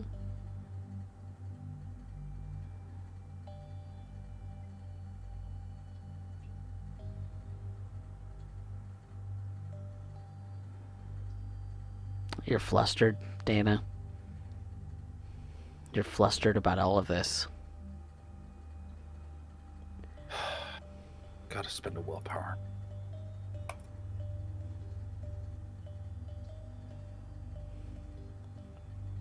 Eleven dice for success. Okay. Glad we're back to normal. Second there, I thought I would roll well. Oh no. Glad we nipped that one in the bud quick. Liv might know some of the shortcuts, but she's having trouble getting her car to turn just as agilely as she would want it to go, and so she misses some of the turns, hits some of the curbs, ends up dinging her car up a little bit, just trying to follow your instructions, and that's slowing things down a little bit. But with your heightened senses turned on, you can, while the noise of the general traffic is kind of muddling everything, you're pretty certain that you're getting close, because you can hear a speeding box truck somewhere nearby. Would I be able to direct them, since I have heightened senses, to be able to pinpoint their location? Yeah, you can pinpoint the location. It's a little far off still, but you can definitely direct the right direction. If you want Liv to catch up, I'm going to ask you to make the dexterity drive for her. Oh no.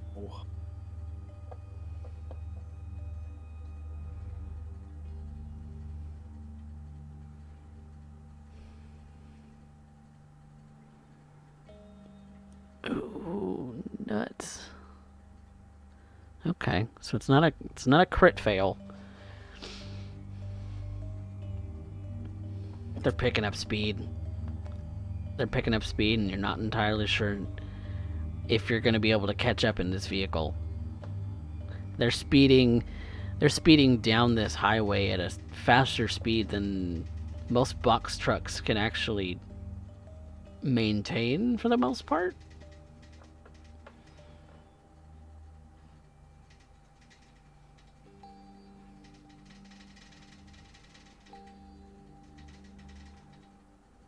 Ken, what are you doing?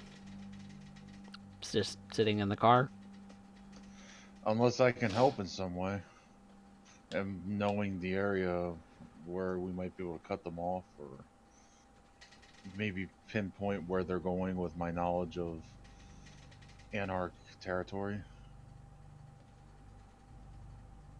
You're very young, so it'd be a pretty high difficulty. You didn't get around very much, but Yeah. if you want to try and point out some things that they might not know about some Anarch safe places, then that would be an intelligence and streetwise. Not the best dice pool, but it's worth a shot. But if you want to try and help,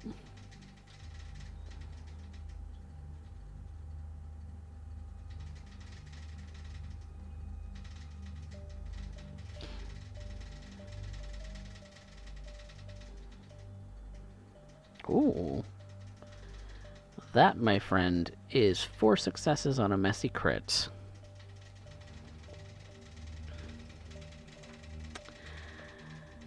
Ken, they stole something of yours. Whoever they are, they stole what's yours.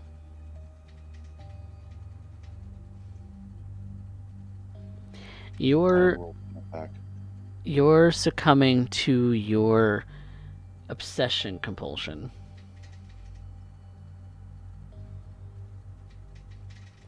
You need to have that back. You need to have your date back. She's yours. No one has the right to steal her from you.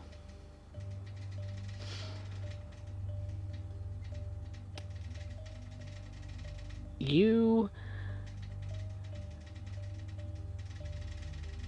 know of a safe spot.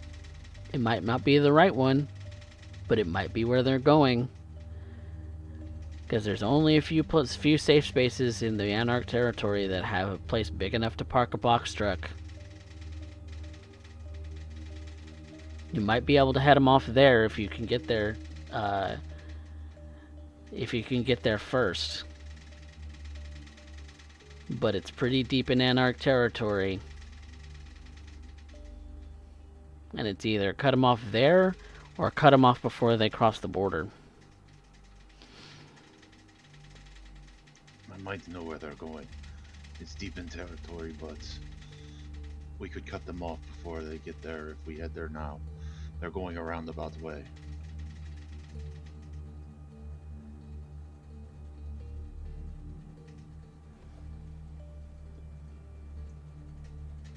We need to get them back.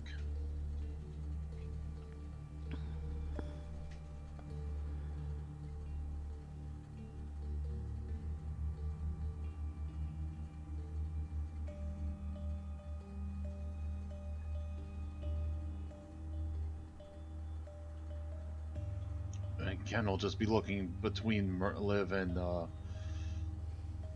Dana and say, "What do you say? What are we doing?"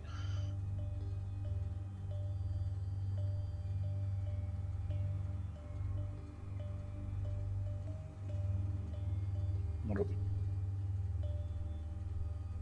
At this point, Dana is livid. Absolutely livid. Her fangs are out. She is wanting.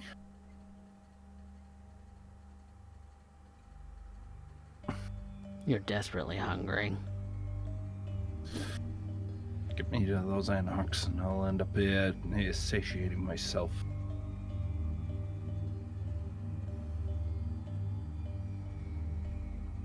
I am.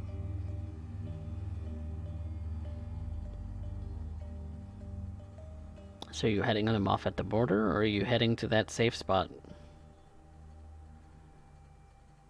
Head them off. Can't allow them to end up escaping in. Maybe I'll get an eye on the driver, identify who. At the very least, we need to come back from this with something. And I believe that is where we're going to take a quick break. Don't go anywhere. We'll find out if our coterie can head off this box truck and bring these thieves before their prince. Be right back, everybody.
Welcome back, everyone, to War in the Soul City, Episode 7. Our coterie has kind of split up into two different vehicles. Malice joining forces with Spencer Quinn, the Hound, and Ken, Dana, and Liv hopping into another car on their own, both of which trying to pursue this box truck that managed to speed away from the art museum, along with all of their offerings that they made this evening. Dana, Ken, and Liv are all frantically trying to follow the tracks that the box truck seems to have been leaving behind. Spencer and Malice are doing the same and are looking to head off and maybe cut off this truck to see if they could potentially salvage this mess. And so, with Spencer at the wheel, Malice, what are you doing?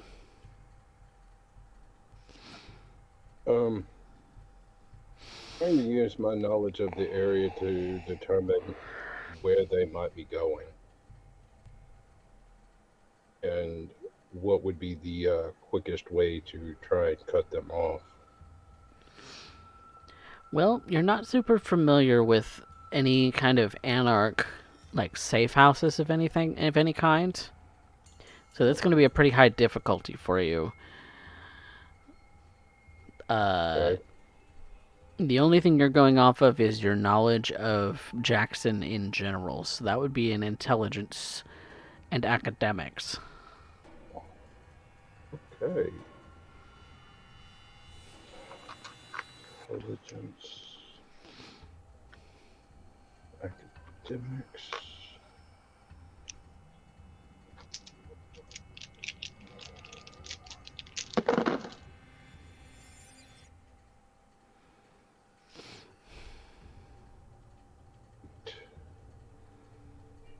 Nine on a crit. Ooh, lordy. You know what? You're you're the intelligence monkey of this damn campaign. You don't know if any of them would be considered safe houses, but you definitely know that there's some pretty low-hanging bridges that they obviously couldn't get past in this kind of a large, moving truck, box truck thing.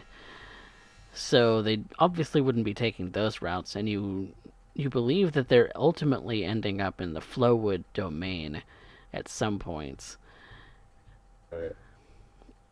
But you have no way of really knowing of exactly where they're going because you haven't studied it enough to know. You know the area like the back of your hand, but are the anarchs using those spots? Are they using something that they constructed on their own? Are they going through tunnels? You really don't know what they've made in order to for themselves under Flowwood, if anything. I know the streets that they would be avoiding because of bridges And narrow other streets and things of that sort, yeah. process of elimination. They hazardly trying or a roundabout trying to get back to the Flowwood, or does it seem like they're having a specific direction towards the Flowwood in mind? It looks like they're trying to based off of the track marks that you're following on the road, and you definitely see Liv's vehicle as well. She's been following them too. They're going a roundabout way. They're not trying to go in a straightaway. They're trying to lose you. They know that you're following, and they eventually have to try and lose you all.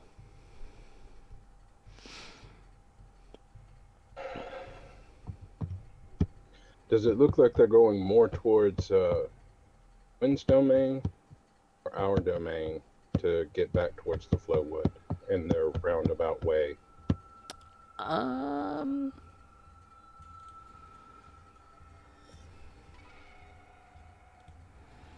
gonna make that a dice roll from the driver.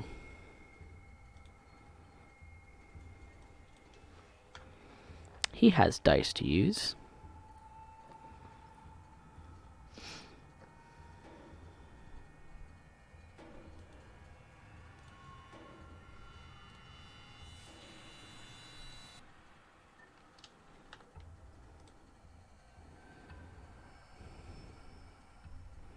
No, it seems like he's making the idiot mistake of going through your domain, which Liv knows like the back of her hand. We just lose Liv. Dana and Ken. No, they kind of veer off in a specific direction where you and Spencer are continuing down another direction.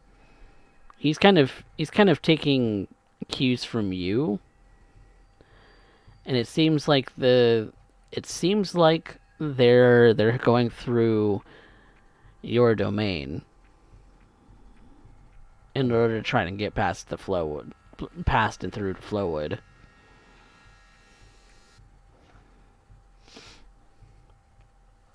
Liv knows all the hidey holes, but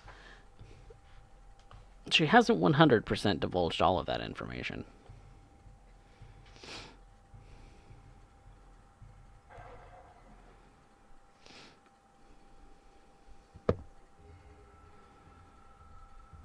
Seeing them split off. Tell Spencer, see if you can catch back up with Liv. You're repeatedly tapping.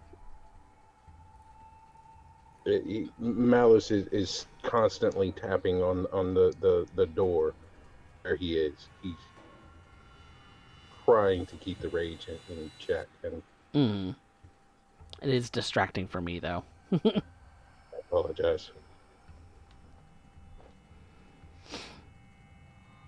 But yeah, you were saying something to Spencer? Just going on hunch. I think you might want to catch back up to Liv. See if you can catch up to Liv. And he's going to go in that direction, trying to follow the the driving of Liv. And so, cutting back to the two ladies and the gentleman in the car, what do you intend? What is the plan? What do you intend to do to try and keep them from crossing over the domain?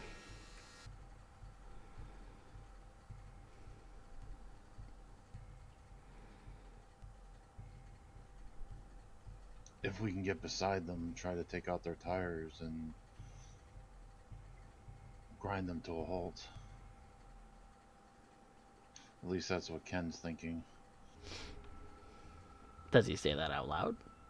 Yes.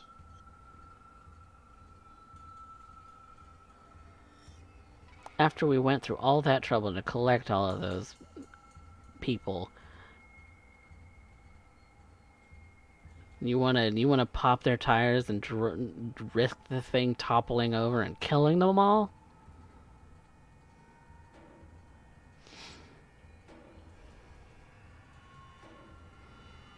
How else do we want to stop it?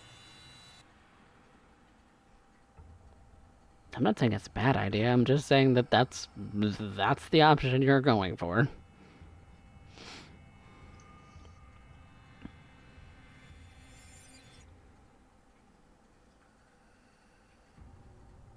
I don't know what else to do, Liv. I'm all ears for ideas. I'll look over at Dana. I have no idea what the hell I can do at this point. I am legitimately like, I don't know.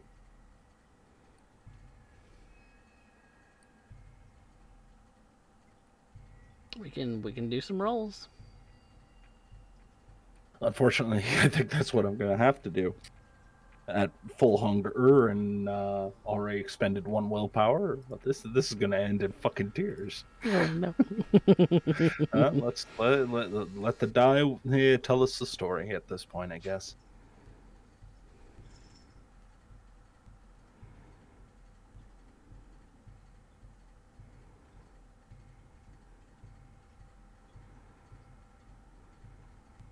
Am I still connected, or? Yeah, you're still here. Everybody was completely still. That's all. No, we're just waiting for the dice roll to come in. It's taking a second.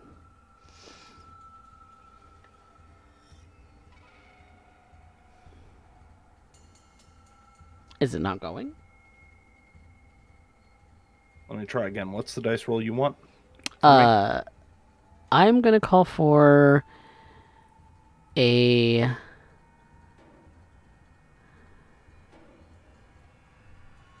I'm gonna call for a dexterity awareness. Dexterity. Height and senses still work? It'll still work. Yep.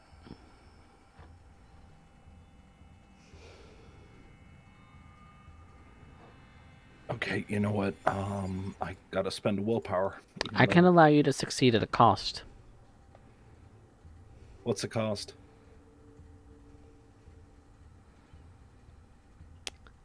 There's gonna be trouble with Ted.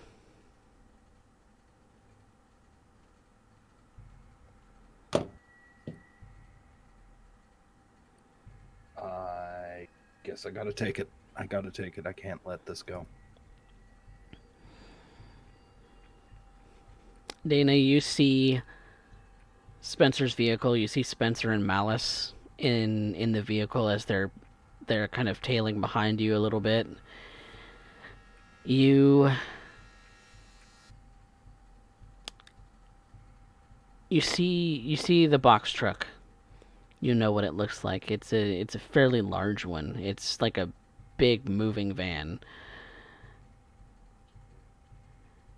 They're driving recklessly, erratically, knocking things over as they drive down the street. It's very easy to see where they've been But you get an inkling, just an inkling, based off what Ken's told you, based on your own knowledge of the Anarchs. You know what street they're going to go through your domain.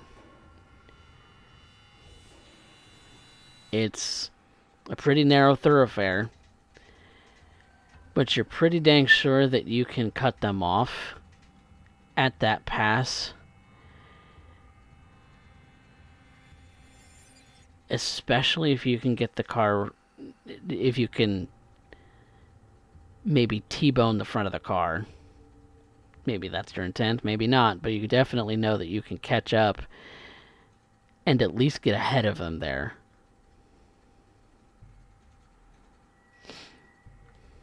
All right. I'm definitely instructing Liv to end up doing so.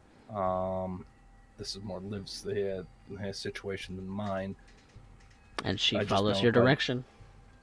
I just know if I don't do anything, it's going to end badly. Question. Looking in the back trunk, like, I'm assuming the back seat, like, I don't know what kind of car it is. I was looking, like, thinking hatchback, but what kind of heavy... It's a fairly fancy car. What kind of heavy weapons does she have? She says she has guns. Is there anything that can take out an engine block?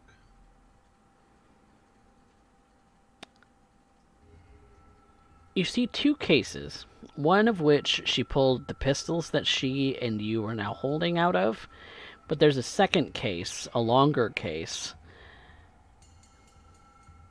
that if you were to open it, even though you're kind of in the back and kind of rattling around a little bit, you would notice that it is potentially a sniper rifle. However, it's not put together.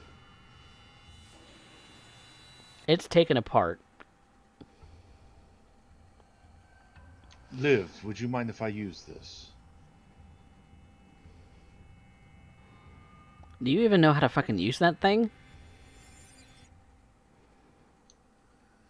I've seen them before, and I've used them at the range. You break it, you buy it. Understood. If we can get ahead of them, I can try to take out the engine block. That's a $5,000 gun. Just so you know. I will try my best not to break it. That's retail.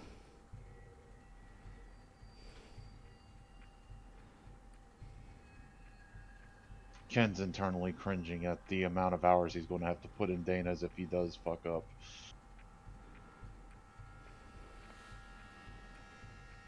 And so,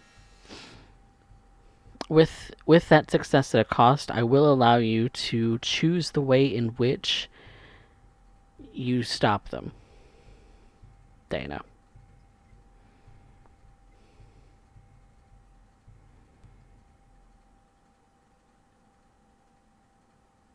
Spencer and Malice's car is not far behind.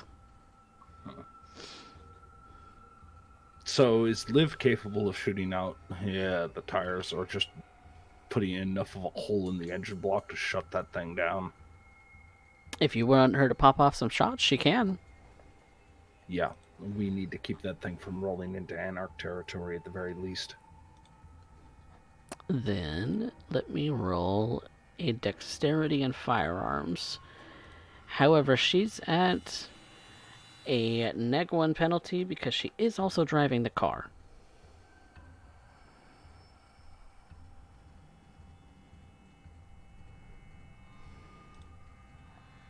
I have no doubts of drive or firearms, so ouch.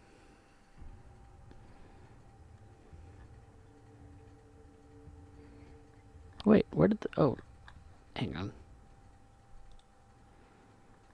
Let me try that again.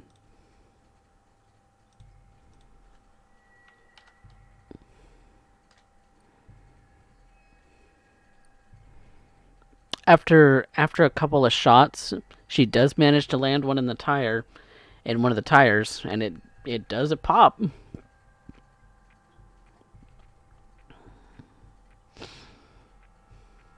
And the truck does start to swerve a bit.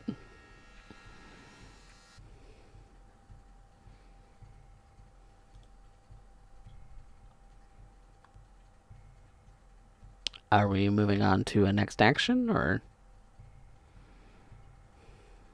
Well, given the roll, which I don't think has shut the truck down. No, she was able to get a tire. She didn't get the engine block. All right. If that is the case, God, don't. Can I swap out like this character sheet for Urian's for a sec, just to use his drive stat?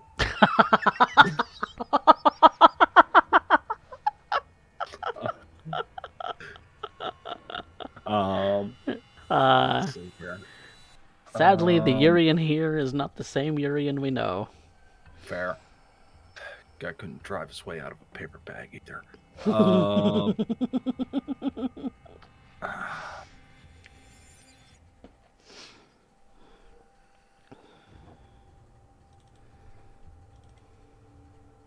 right. So, just to be clear, what side? What would we be closest to? Its left side or its right side? I hadn't really determined. Okay. You're alongside.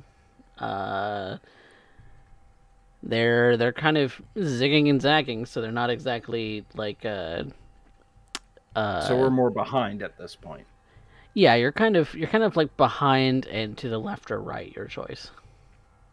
Okay. Probably to the right to avoid collision with other traffic. I am going to activate Cat's Grace and climb onto the hood of the car. Okay. And I am going to see if they can get me close enough to maybe grab onto the back and start climbing onto the van itself. Okay. Given... Let's see what is... Yeah, given... Liv's drive... I haven't really rolled a drive for Liv. Let's roll a drive for Liv.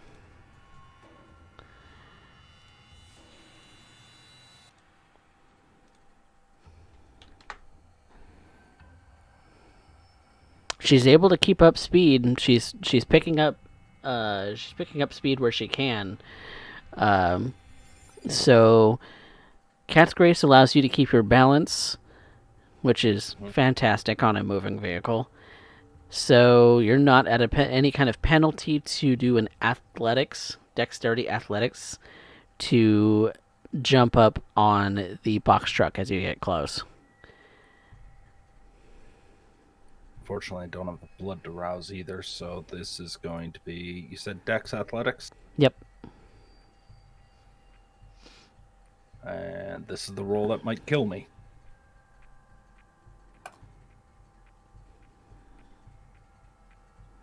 Two successes. Not bad. It's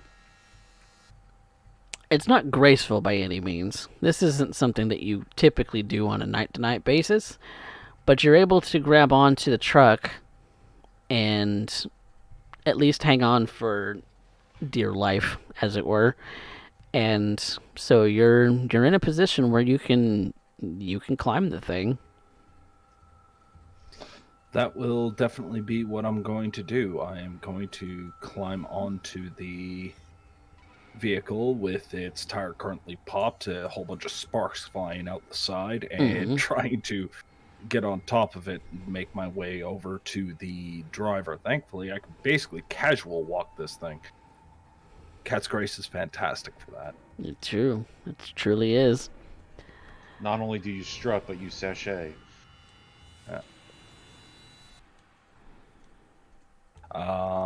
There is somebody you notice, and there is someone in the driver's seat. Only one person in the driver's seat? There's one person in the driver's seat that you see right away.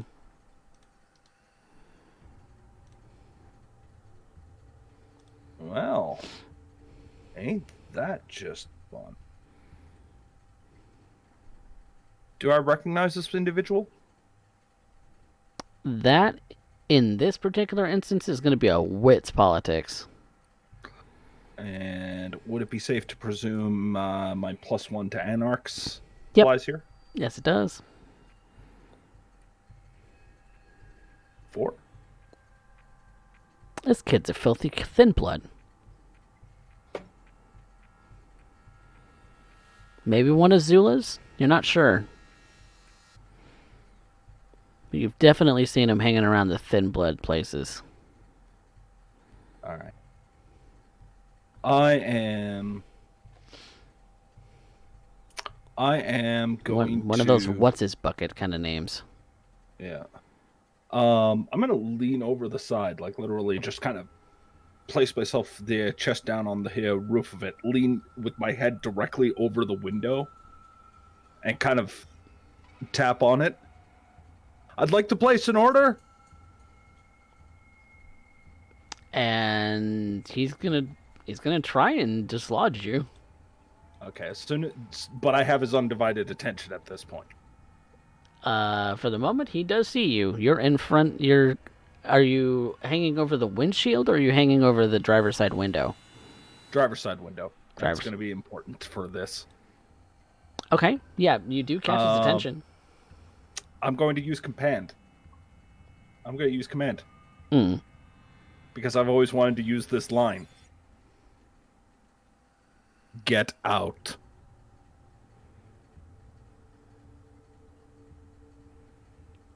So the commands to get out.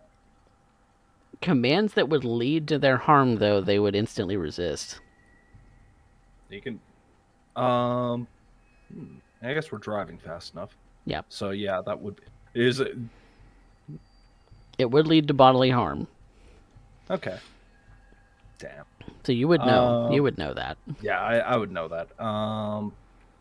Sorry, I saw an opportunity and I failed. Let's see here. Try and think of it.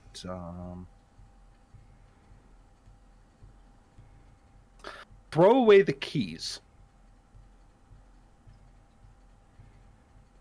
Throw away the keys. Okay.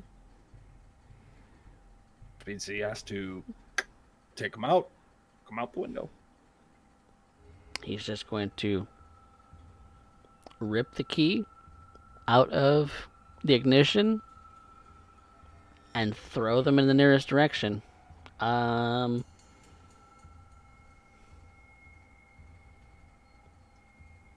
know what? I'll do a D8 for a direction. I'm going to find what's funny.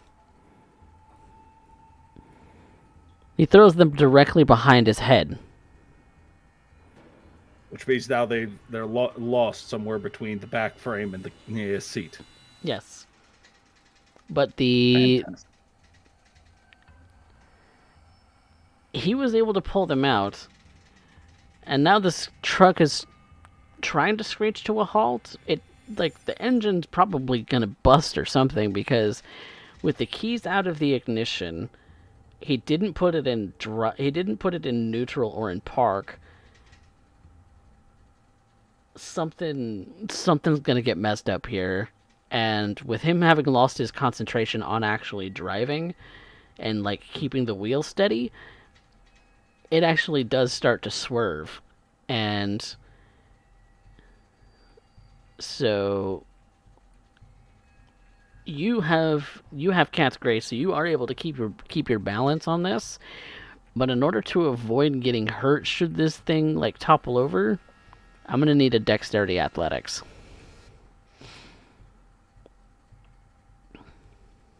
And you hear a second person say, "What the fuck?"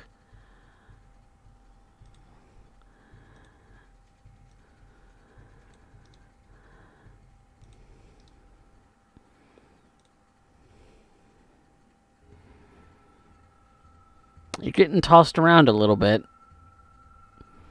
So I am gonna have you take 1 point of superficial damage at this point, because you're getting tossed around pretty bad.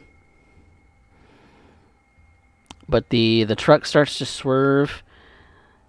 kind of veering off of the road, kind of headed straight for a tree. And when it crashes, you go flying a little bit, kind of rolling over the hood of the truck, kind of banged up a little bit, but otherwise no worse for wear. And Malice and Spencer and their vehicle starts to catch up, and Liv and Ken start to come out of Liv's car as they stop near you. And these two start crawling out of the now busted up front end.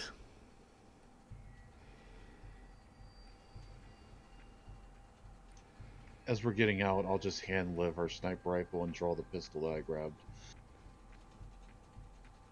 And both of them are going to start running as soon as they get a chance.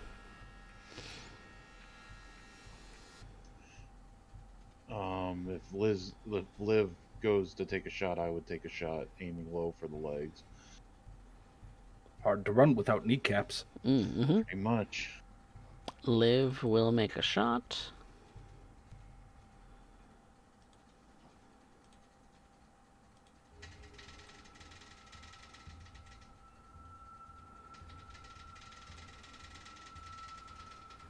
Ooh, lordy. Yeah, she gets him good. And the the driver is, it's like his shoulder is like ridiculously mangled, and he instantly drops. And the other, are you shooting for the other? Yeah, I would aim for the other. Okay, that's a dexterity firearms.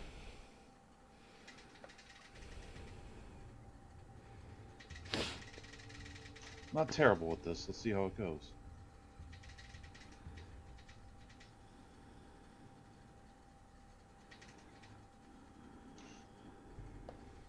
I'm too hungry.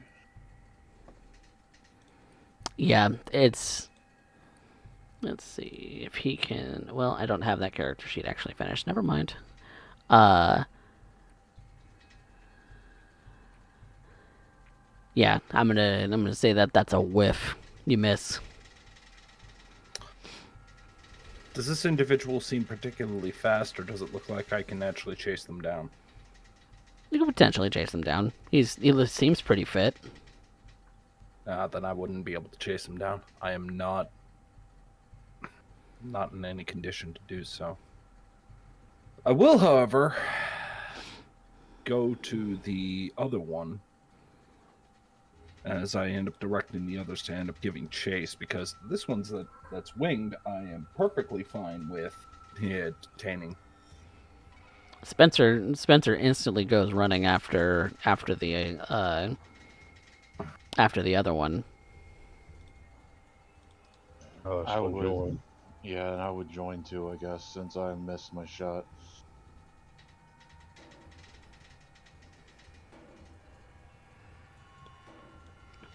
So you two are following after this guy? Yeah. Just on foot? I have no drive, so unless somebody's driving the car, he seems to be running pretty fast. Like averagely fast. I can attempt to use Spencer's car to run him down. Okay. In that case, that's going to be a composure and drive.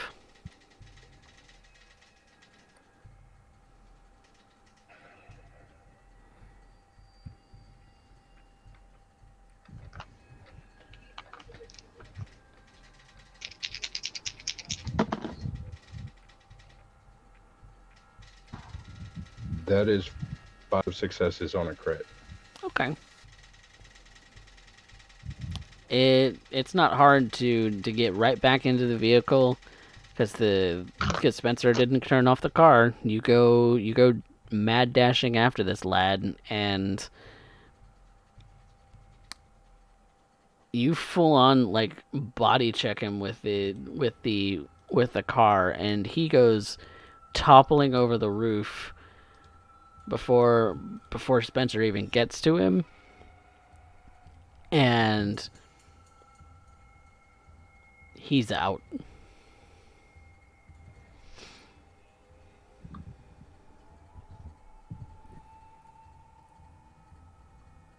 Alice will quickly turn around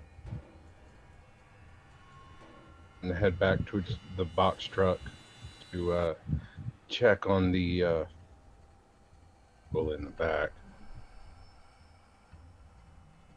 Make sure no one is harmed. Oh wait, I wouldn't have went after him. My compulsion means I'm going after her, doesn't it? That would mean that you would try and make sure that your prize is is unharmed. And so when you go to open the back of the box truck, the now slightly lopsided box truck that had crashed into this tree, you you slide open the door, and what you realize upon opening this door is that each and every one of those offerings has been stripped of their clothing. They've been hooked up to pallets, chained down, belted down, whatever anyone could find.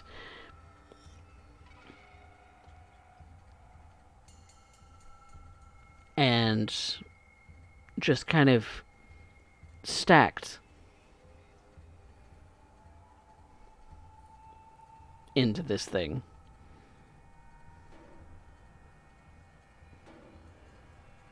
Like slabs of meat.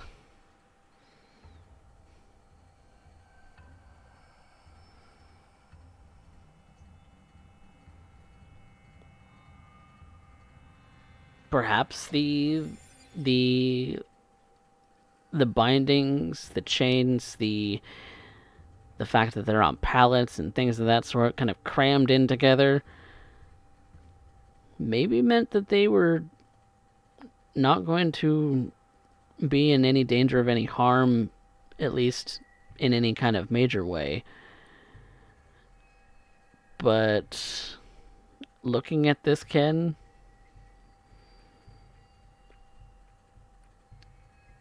it's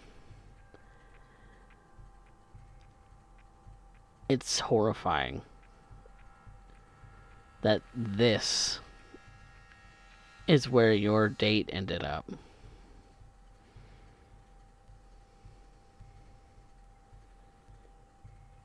Lashed to a wooden board to be stored away for God knows how long.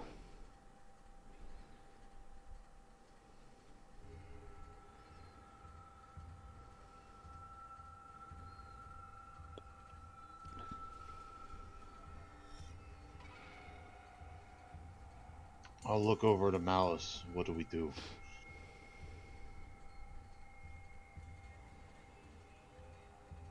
You hear groaning, you hear crying, slightly muffled screams. You assume some of them are gagged. Most of them are gagged. Malice will start going through triage, checking them to see if any of them are injured. You have plenty of time to do a thorough check. There's no injuries here. Nothing of any major value.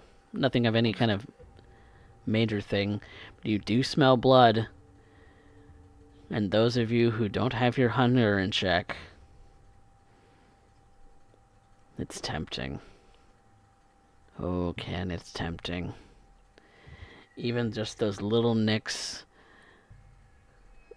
you can smell that sweet nectar coming off of them. So while this is horrifying to look at, you can't help but wonder. You wonder what that one tastes like, or that one, or that one. Maybe I'll just drink from an ankle. It's fine.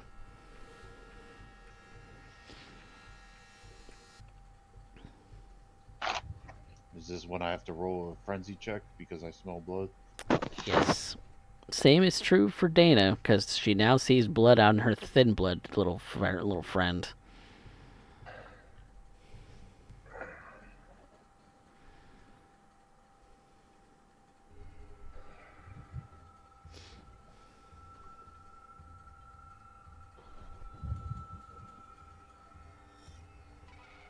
How do I roll a frenzy? Do I just click the frenzy button?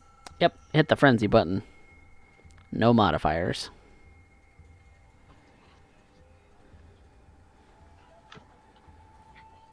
Just a question. How does the humanity work with the one check and not the other? Just Uh, like a humanity check would be something like if you're trying to wake up no, before. I mean when Malice rolled a frenzy check, his humanity came into play. Oh, yeah, that's already factored in because Mojo is using physical dice. I had to let him know how Oh, many dice okay. he had. Um, Oh, okay. it's already calculated in the frenzy roll on roll 20.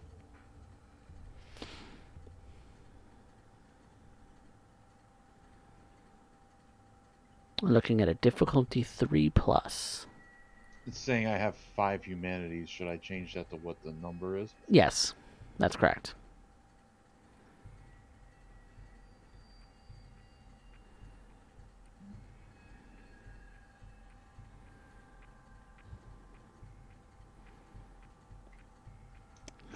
Sorry, You never. you are on the brink. You are on the brink, but you're somehow managing to keep it all together, Ken, and you know that you stay at this in this situation any longer, you're gonna lose your shit. I'll just look over. Malice, I'm sorry, I can't. I have to get away from here. And then I'll go and get in Liv's car and just kind of back it up and try to not think about it and try not to look at them. Mm-hmm. Hoping that I can stay inside and try to see if that tries to filter out some of the smells. And All right, and Dana, your frenzy check.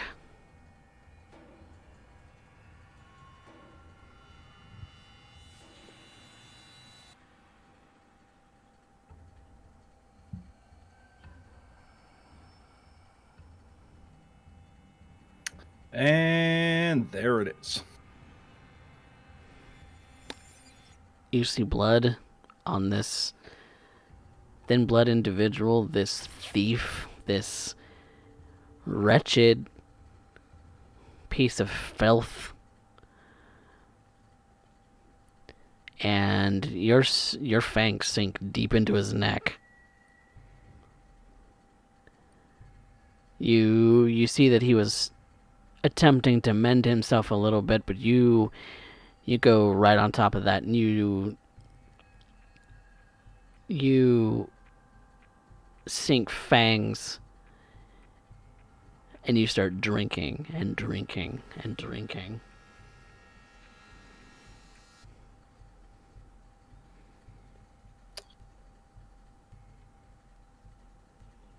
Liv is going to attempt to pry you away. Not that she's very strong. Not that I'm very strong. So I would like you to make a strength athletics.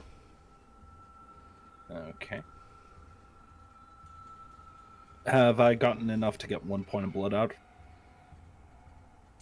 Thin blood vitae is still pretty strong, but so I'm gonna consider this kind of a prolonged check where one check you win you're taking the whole thing. She wins, she's able to get you off.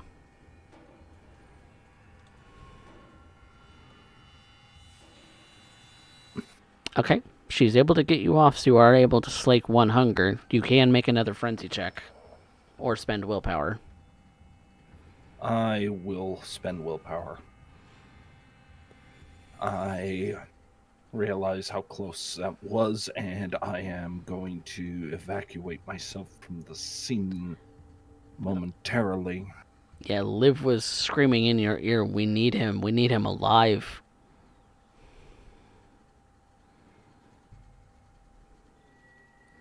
And she's able to pry you off and get you away. My fang's still out. I cover my mouth. I turn away. I start walking away from the incident, if only to regain myself, as this is turning into a fiasco. I only hope that the sheriff and hounds appropriate will arrive at the crash site soon enough, or at least start pulling the strings to cover this up before it turns into a full annihilation. We need... We have what we came for, and we have the evidence against, but we need time. And I need to be on my game as I wipe my mouth off and pull out, which I imagine is like a tree branch out of my shoulder. After the earlier roll, looking at the small wound, frustrated, thinking if that came anywhere close to my heart, it'd be a different story. And before long, you do see that the sheriff has arrived and is already starting to clean up the mess.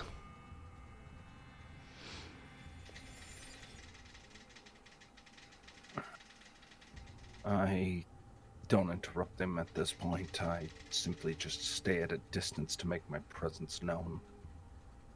As much as I would love to fawn and elevate my position, I know full well what's going to happen if I end up going anywhere near the offering. Still talk about that.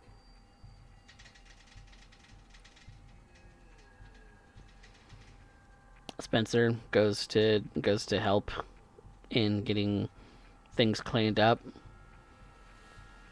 including the two bodies that you have now, the one thin blood that you know and the one person that you're not familiar with that got run over. Malice finding that everyone in the back is better or worse.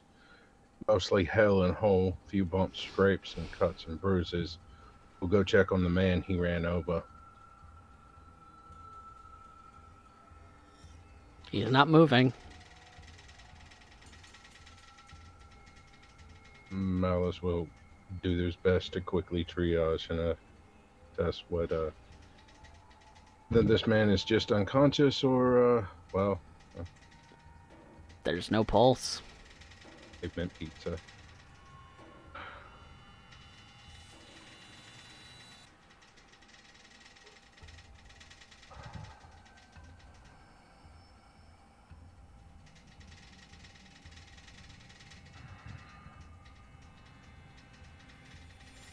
Malice will look to Spencer. Is he one of us or one of them? And he looks towards the box truck.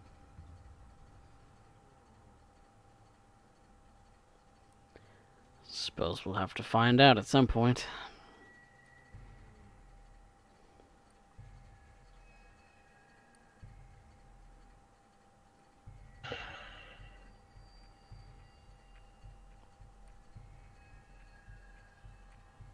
What can I do to help clear this situation?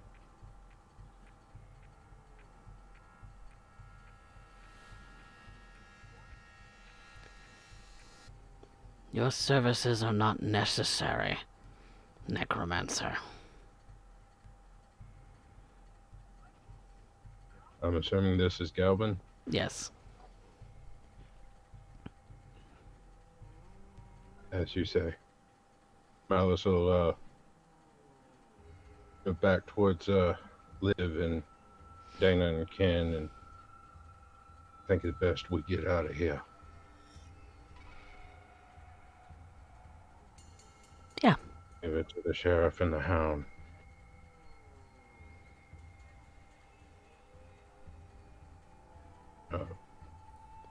I'm in As agreement, he said, Liz says. as he says that, he'll reach for his phone. He's gonna call Darcy.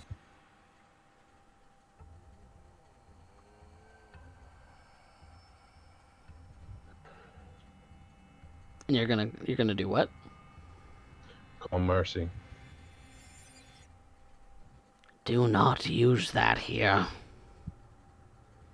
He's not using it here. He's just dialing a number. He's not set send.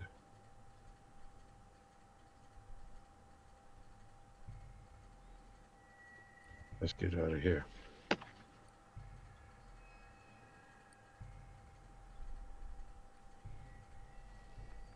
And so the four of you hop into Liv's car.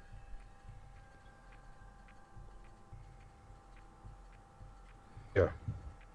Ken would slide over into the passenger seat and let Liv drive. Where are you headed? Back to the Haven. Domain Haven.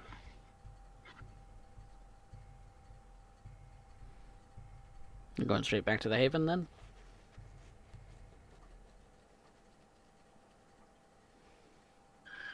I'm in agreement. Alright. Then to the Haven it is. After we get 3 or 4 blocks away from the scene, Alice will call Mercy.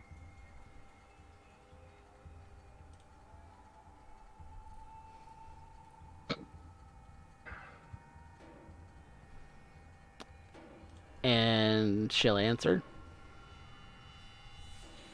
Hey, grab Rodney and meet us back at the Haven.